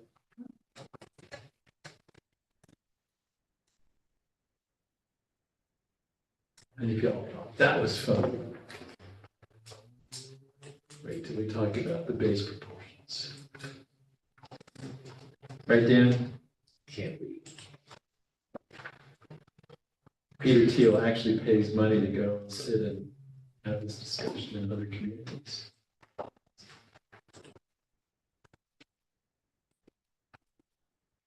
Also, while everybody's here, which is awesome, thank you to everyone for attending. Public safety and community development are on Christmas Eve and Christmas for December, so you'll be hearing from me. Yes. I'm busy that day. I just did communications for the month, there's very little, so we might be able to just move them, but I'll talk to Bob and Steve. Communications are due Wednesday, right? Or tomorrow. They were due today. They were due today. Do you have something? Yeah, Lisa sent out an email. We put a submarine on the. Never mind. Do it. Andrea, Yes? for the community development, so we're holding the public hearing, Laws and Rules is holding the public hearing on December 18th, and then would that go back to community development in December? Yes, which is Christmas Eve, so I'll figure out it, Steve and I will figure out a new meeting time. Okay, thank you. I just haven't had the opportunity to look back at old business to see if it's worth a new meeting or just putting it off. Public safety might be just putting it off. My birthday's 26th. We'll do it on the 26th. We're still, yeah. Birthday that I share with you. Who? I do. Chairman Mao. Oh. I share a birthday. Oh, Mao Zedong. I thought you meant Oz.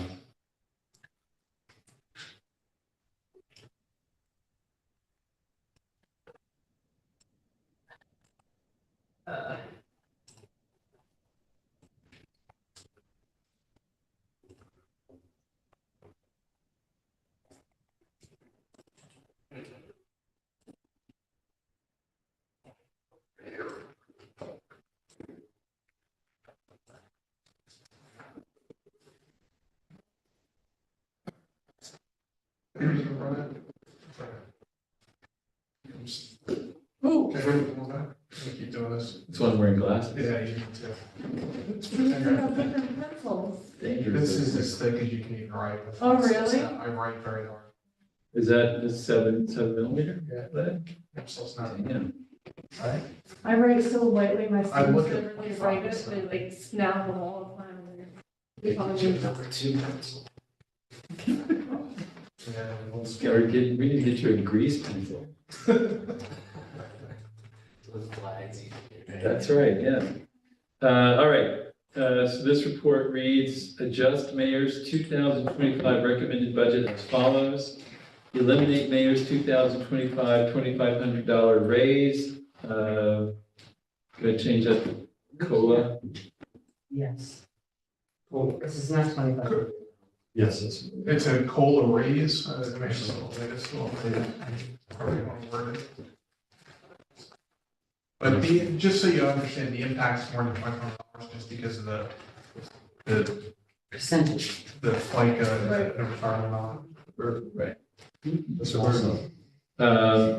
Impact is $2,463 in reduced general fund expenditures and $616 reduction in sewer fund expenditures. Then, second item, increase personnel tuition in engineering department's portion of the general fund budget by $4,000. So the estimated financial impact of both of those is $921 net. Motion to approve. Mr. Andrews, do you have a second? Wiggins. Any discussion?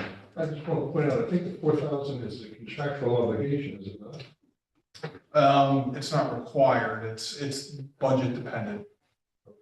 So it's. So it is mentioned in the agreement, it's just not. It's mentioned in the agreement, Right. the reason why, well, I mean, the reason why, I don't want to speak for the mayor, it came up as part of the discussion with the mayor, he acknowledged that it was something that he thought was a positive thing to do.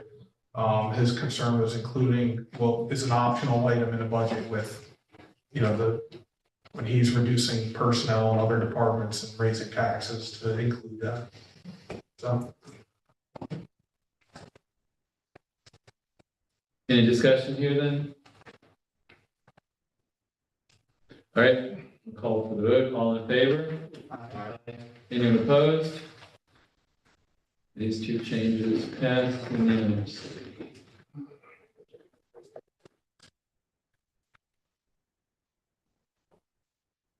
It's okay, never mind. The dilemma is that I'm in favor of one but not the other. But that's why you want two. Well, I thought the straw poll was you want to do differently. No, the straw poll was, yeah, but I'm just saying. Yeah. Now we'll go down in history looking like, see if an historian study this period of the common council.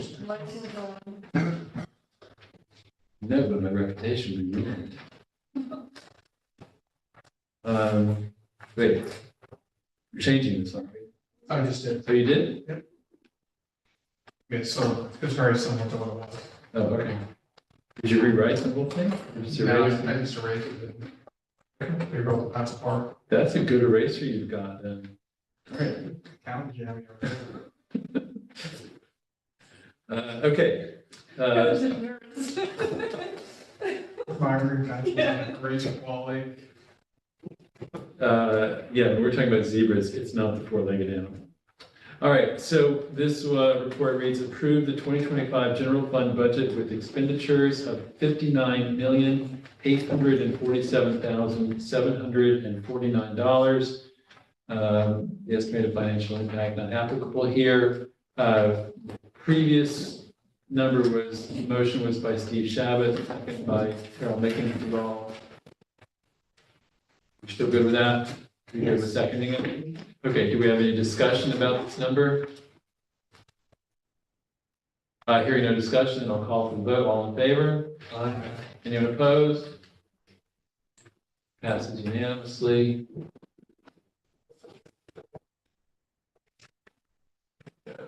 That along, and then we come to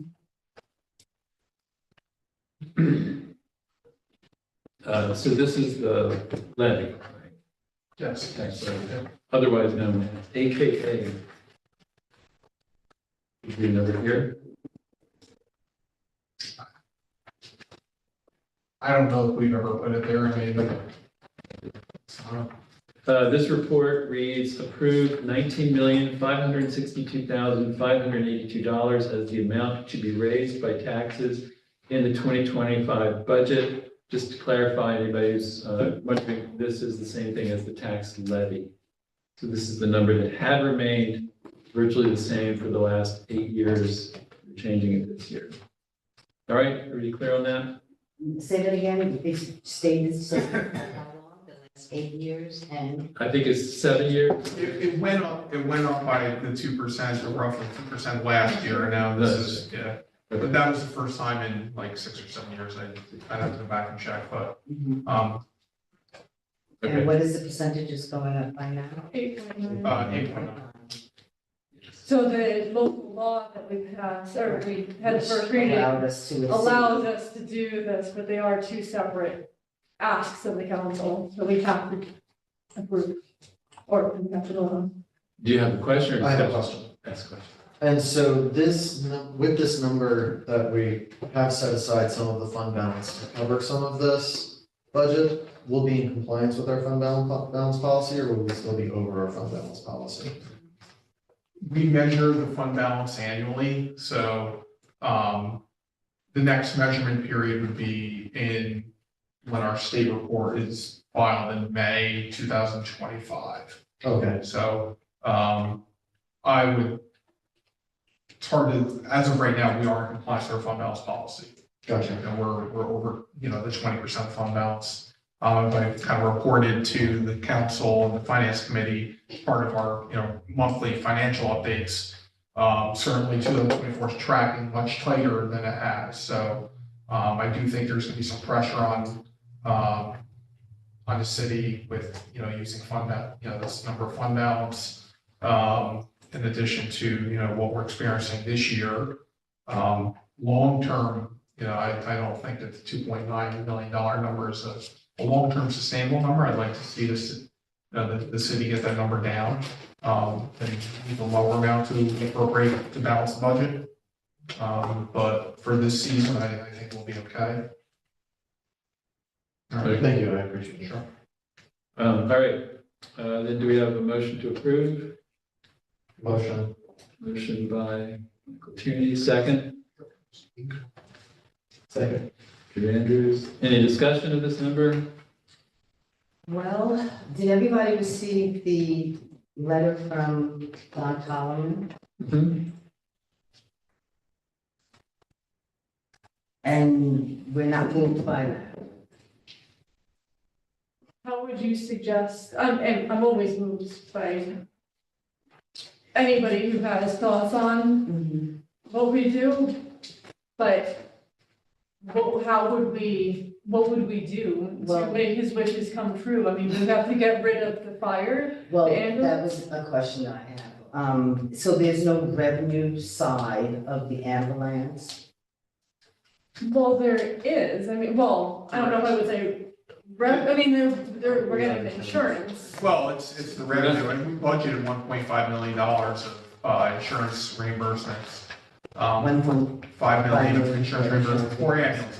But, and that's all payers, that's commercial payers, it's Medicare, it's Medicaid, it's the VA.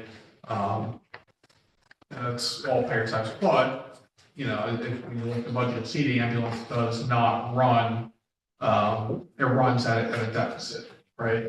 But that's, would have been true had we contracted out as well, so. Right. Well, that's if we don't do it here, then we have to pay Empress or whoever, you know, a significant amount of money, so I don't think that would help, and personally, I'm just not willing, I think that we need more money for services. I'm disappointed with this budget, not at nobody's fault, including the mayor's, that we aren't able to add services and we aren't able to add staff in some of the departments. I don't see how we could do better. If anybody has suggestions, that would be great, but how do we do that without eliminating staff? That's the key thing. And I'm not willing to, because if we eliminate staff, not only are we hurting the people in our community and the people who work for us, but we are also going to lose services. And they'll point out things like DPW, the staff there is significantly smaller than it was in the early 2000s. In the Great Recession of 2007, 8, and so forth. We shedded a ton of employees in that department. And police and fire, they are at their optimal numbers, like I said, at the bottom, right? In other words, if we lost any people there, we wouldn't be able to staff appropriately. So, you know, there's just not a lot of increase. Yeah, right. If you remember, Empress came and talked to us about public safety, and they wanted $1 million, Yeah. $1 or $1.2 million cash just to be here. Right. Without any really service level determining. Fast response time. I guess. So the other thing is, that's why I mentioned before that there was a long period where we did not increase the tax levy. And so, if we had been increasing it 2% or so all along, we would be much higher than the 8% we're talking about right now. Right? So it's one of those difficult things where 8% feels like a lot right now, but when you put it in that longer context, we've been able to work pretty close to the bone and not increase the tax levy all the way through. From folks who are listening are saying, I pay more taxes now in the city. Just want to clarify, that has to do with assessments, not with the total amount of tax that the city has been requesting.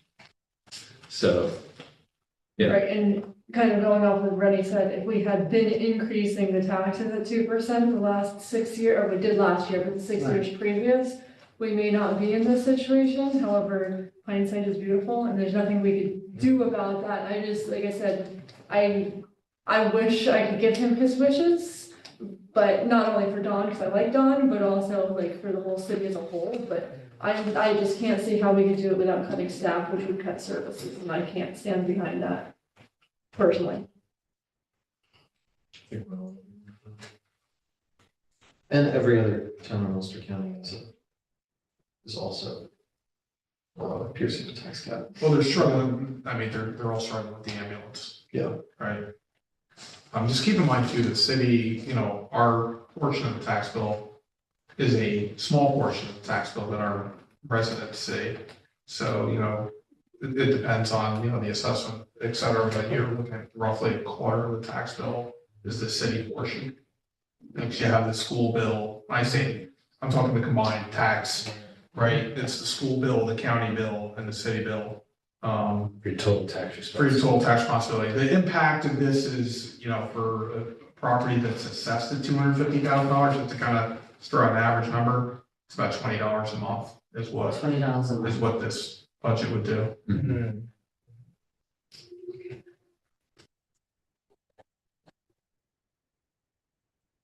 You know, in the year that the city added ambulance service. Well, plus we've seen a lot of sharp increases in insurance, things Oh, we yeah. can't control, right? So, Yeah, I mean, the large drivers in this are almost non-avoidable. I mean, if you want to call ambulance non-avoidable, I mean, it had to be addressed in one way, shape, or form, but you have the ambulance, you had some capital improvements, you have the insurance, liability, property, you have contractual increases, and you have health insurance, which is a big driver, and state retirement system costs. Those are all mandated costs.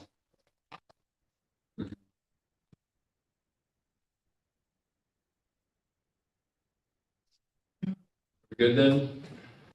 I mean, Well, when you break it down to $20 a month, or the $250,000 property, I'm sorry, $250,000 property, then I guess that's a little easier to swallow. But existentially, it's like, this is why people are moving out of New York State.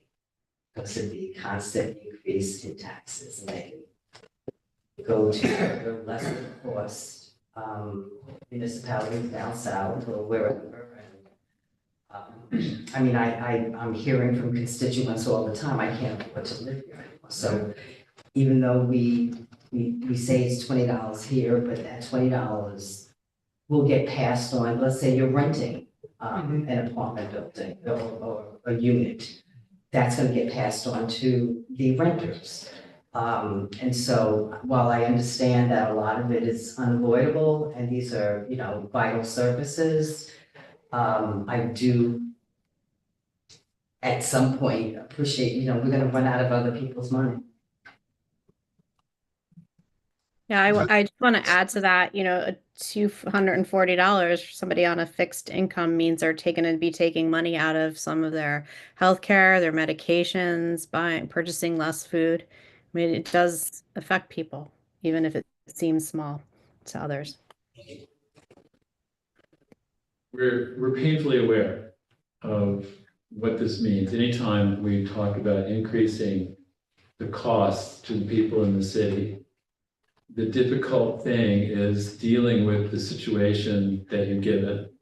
We did not predict that the ambulance company was gonna just from out of nowhere say, you've got to pay $1 million or, suck it. And so I think given that particular situation, it's taking money out of people's pocket in the sense of paying the higher tax. On the other hand, I think we're actually improving our ambulance service. I feel so much more confident that we have removed the profit element of the ambulance service. It's, in a sense, it's one tiny kind of move toward a more equitable health system. I would much rather that we not have been faced with that decision. I'd much rather that we had single-payer health care so that we weren't at the mercy of health insurance companies, for-profit health insurance companies. So, again, we're painfully aware of the dilemma that this raises for people. I've been on the phone with somebody who's crying at the idea of having to pay more taxes. So, we feel it. On the other hand, I just want to clarify again that this is why we were so adamant in the other years of not, when we were actually quite flush economically, we did not increase taxes. We did not increase the size of the workforce precisely so that we could guard against increases in those other years, increases in the tax levy, or increases that would come back upon us in a time like this when other prices have increased. So I appreciate the conversation here. Any thoughts, comments, other points people want to raise? The insurance liability too is something Well, we can't control. Right. Yeah, we weren't ready for it, and it just happened, fell in our lap. So if you just take the ambulance out off the table, the city's well under the tax cap with this budget. Right, there's a number of factors, but that being one of the larger ones, if that was off the table, we're under tax cap, and that wasn't, that was outside of our control. Right. it sucks, because we have to do this, but I don't see any way around it without hurting the same people we're trying to help by not raising the taxes however much a month. All right, any further discussion? Hearing no further discussion, I'll call for a vote. All in favor? Aye. Anyone opposed? Carol. All right, one opposed. Now the fun really begins. Dan Baker. Dan, join us at the table, will you? Sure. This report reads, in accordance with real property tax law 1901 and real property tax law 1903, the authorization and adoption of a base proportion ratio of 56.77057 homestead and 43.22943 non-homestead for the 2025 tax levy. So, Dan, help us through Sure, this. I think quite simply, the city has options on the local adjustments to the adjusted base proportion, right? So it's, you have class shares, sometimes known as commercial and which is not homestead, and homestead, which is typically referred to as residential. The homestead class is your 1, 2, 3 family homes, and residential vacant land, and then everything else is non-homestead. Typically 4 families or more, commercial vacant property, commercial property. Since the city adopted homestead base proportions back in the early 90s, each year this council has to adopt class shares, and there's only certain class shares that are allowed under 1901 and 1903. And currently, the mayor's budget, he has proposed the base possible tax share, which would be adopted, which would be homestead paying 56.77057% of the levy, and non-homestead paying 42.22943% of the levy. The current homestead class share without any adjustment is 74.375%. And the least that the council could adopt right now is 67.77 change percent. So that's a 17.6%. Excuse me, yes, 17.6 point basis difference with regard to their valuation and what the homestead would be paying. So they are valued on how you value class shares at 74%, and the tax responsibility would be 56 and change. Questions? Mike? So we define non-homestead at 3 or more units, 4 or more units, my apologies. But if, say like an LLC owns 10 single-family homes, we view those as homestead? We being New York State. Oh, it's a state thing? Yes. Okay. It's under, it's how the property, it's not who owns that property, it's how that property is classified under real property tax law. I appreciate that, thank you.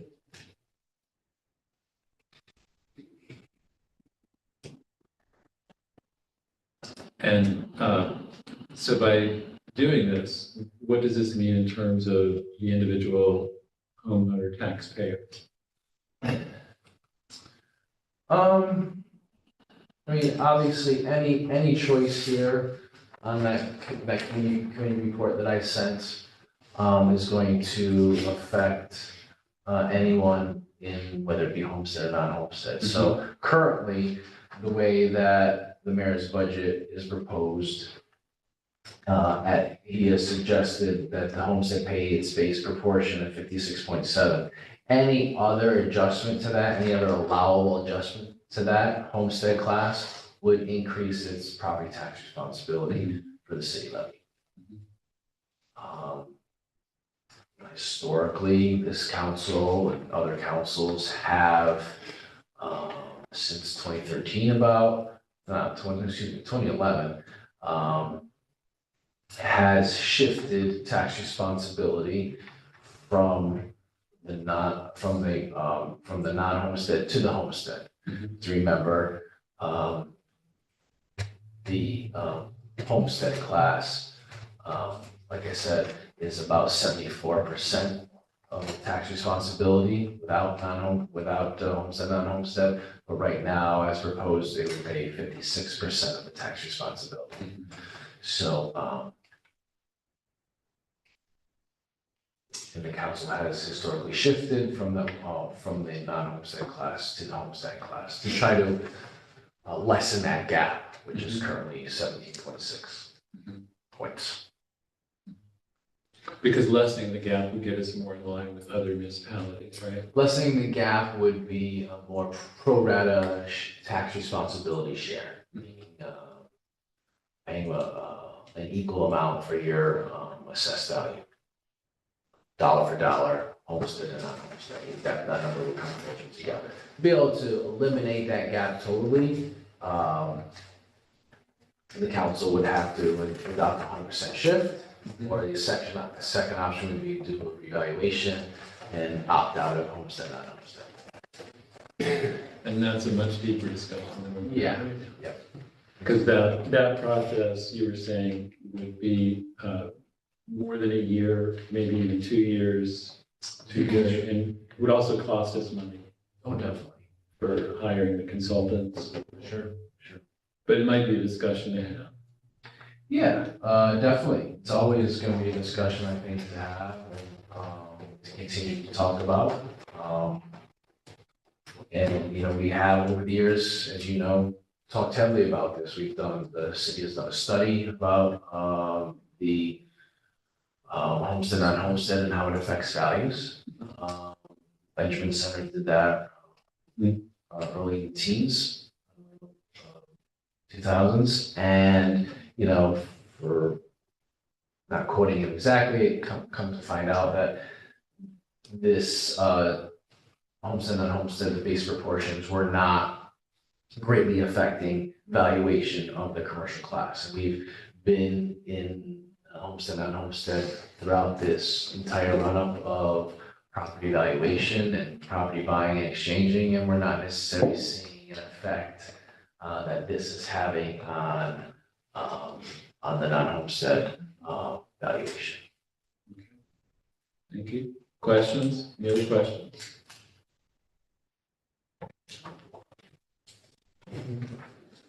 All right, do we have a motion to approve? Motion. Michael Tierney, second by Steve Shabbat. Any discussion? Hearing no discussion, I'll call for the vote. All in favor? Aye. Anyone opposed? Passes unanimously. Thank you, Dan. Thank you.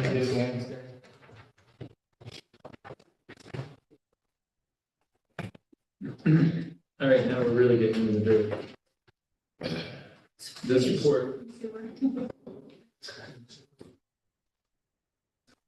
Believe me, I had a clogged drain last time. I'm very much into this one now. Item 7, approve the 2025 sewer fund budget with expenditures of $6,776,674. Any questions for John on this?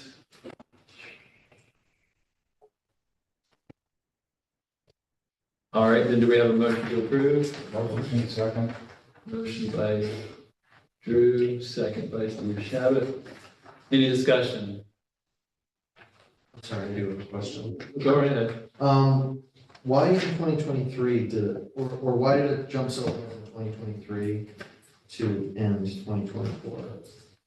So 7.2 in 23 actual, budget is modified 24 is 5.0. Is that just because we're not through the year yet?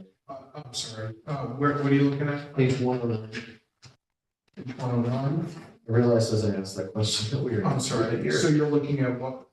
So in 23, it was 7.2, 24 budget is modified 5.9. Those are, you're looking at the revenues. Yeah.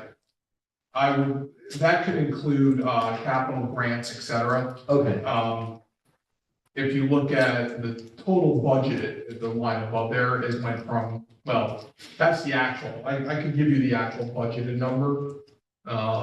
Just give me one second. Was any of that land related? That wouldn't be part of the budget. Okay. But I can tell you the main driver right now in the sewer budget is capital and the debt service related to those improvements. okay. All right, thank you. Sure. Any other questions, comments, discussion? Hearing none, I'll call for the vote. All in favor? Aye. Anyone opposed? Passes unanimously. Okay, we have to do the rate, don't we? Yes, I'm sorry, that's next. This one. So do we vote 8 times on budget vote, or is it just once? It's every single committee report gets a full, I mean, we could block them if you all want to do that. So that would mean there would be a motion to block Okay. resolution 157 through 164, for example.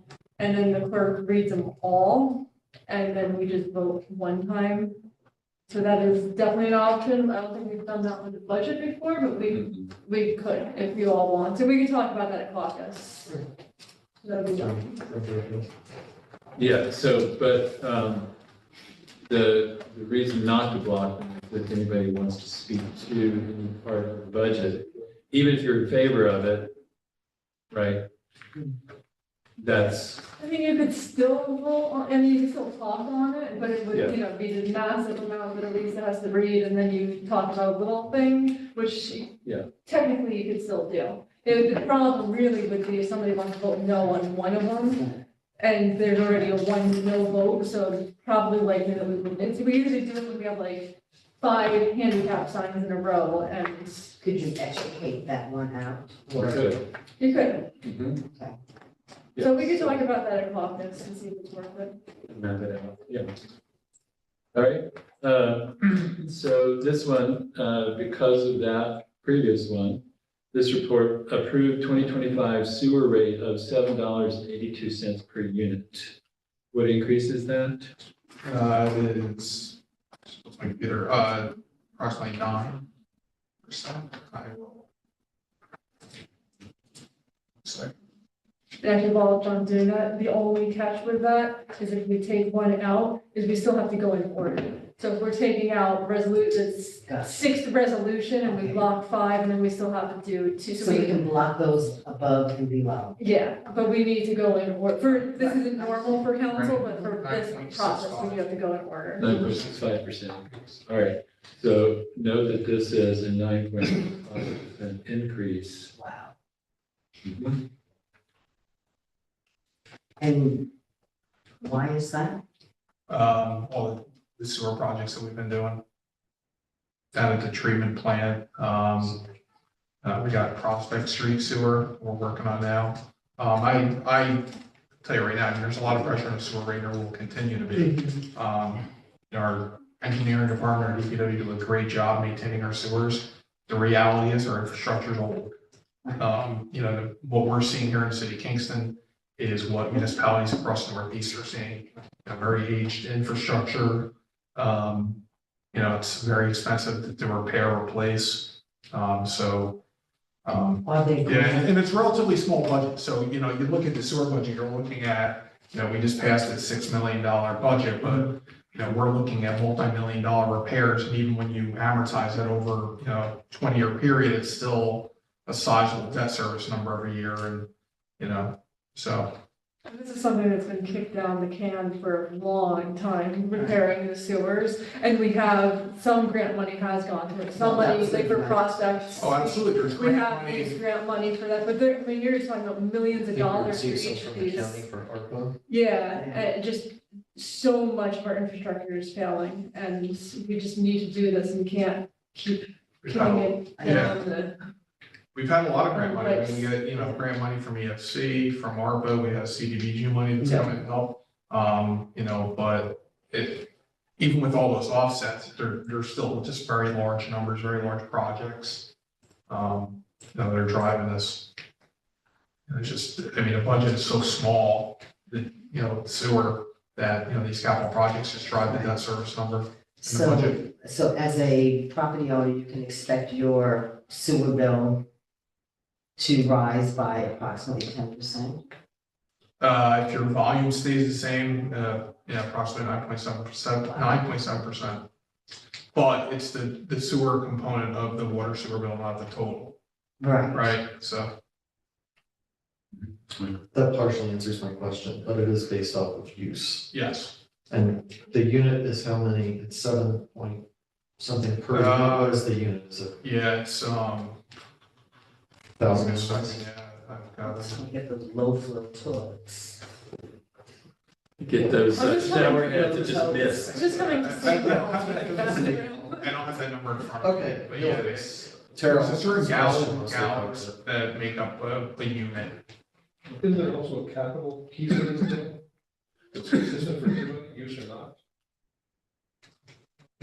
No, there's no flat fees. All use. It's all usage. So, instead of taking that shower once a month, take it every other month, whether you need it or not. As they like to say where I come from. All right. Do we have a motion to approve? Motion. Second by Steve Shabbat. Any discussion? I will say, so this is one of those things, right? This is where you're like, ugh, because when it's done, nobody's going to see. Right. Nobody's going to see what, it's not like a bridge. You can say, look. Obviously, I know how one of the sewer works. Yeah, I understand. And so, Those things that when they break down. yeah, when they break down, people know it. It's pretty crappy. Yeah. And they're not, none of the projects are, they're not these they're not expensive sexy projects. And they're not inexpensive projects, they're all, Amazing. But it is happening at a time when people are under, financial stresses.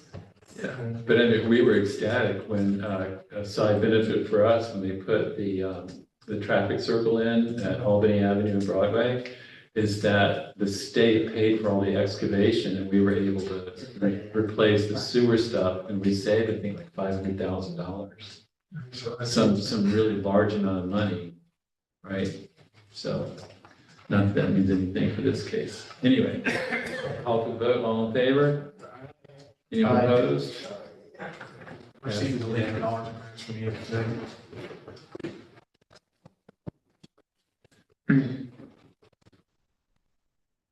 All right. This one is the last one, right? Done the last one? Last one, debt service, yes. Okay. Item number 9. Approve the 2025 debt service fund budget with expenditures of $6,843,825. Any questions for John on this? The city rated. AA minus. We got a good one. What's in our last stress test was single digits, right? It was raised into, I believe it went up a notch. I would expect that we're gonna have some pressure on our fiscal stress scores for a little while.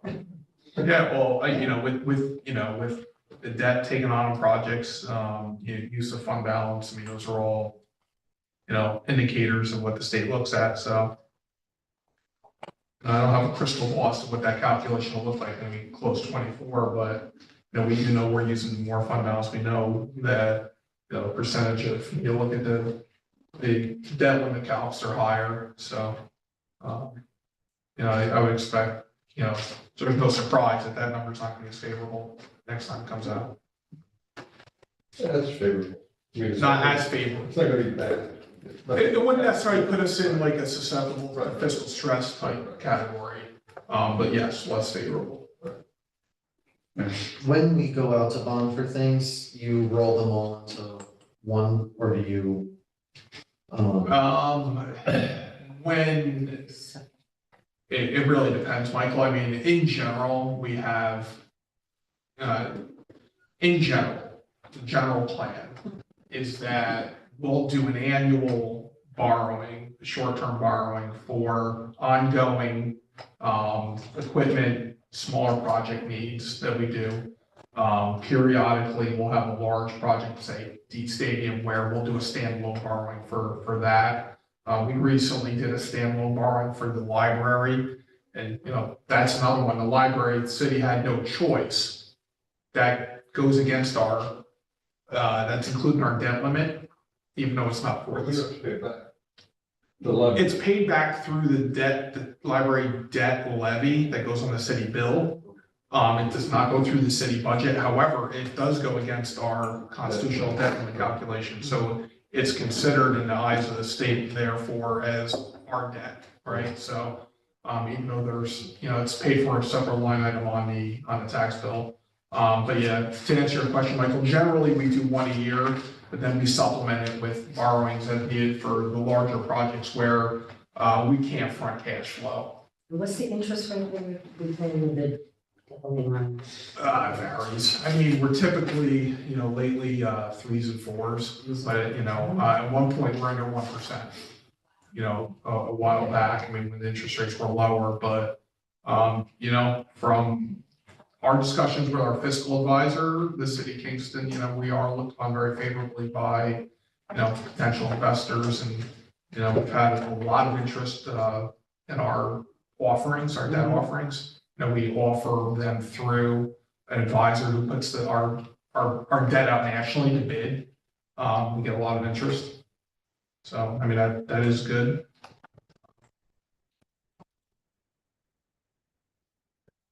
Sure. Anything else? All right, do we have a motion to approve? Motion. Second. Motion by Drew Andrews, second by Michael Tierney. Any discussion then?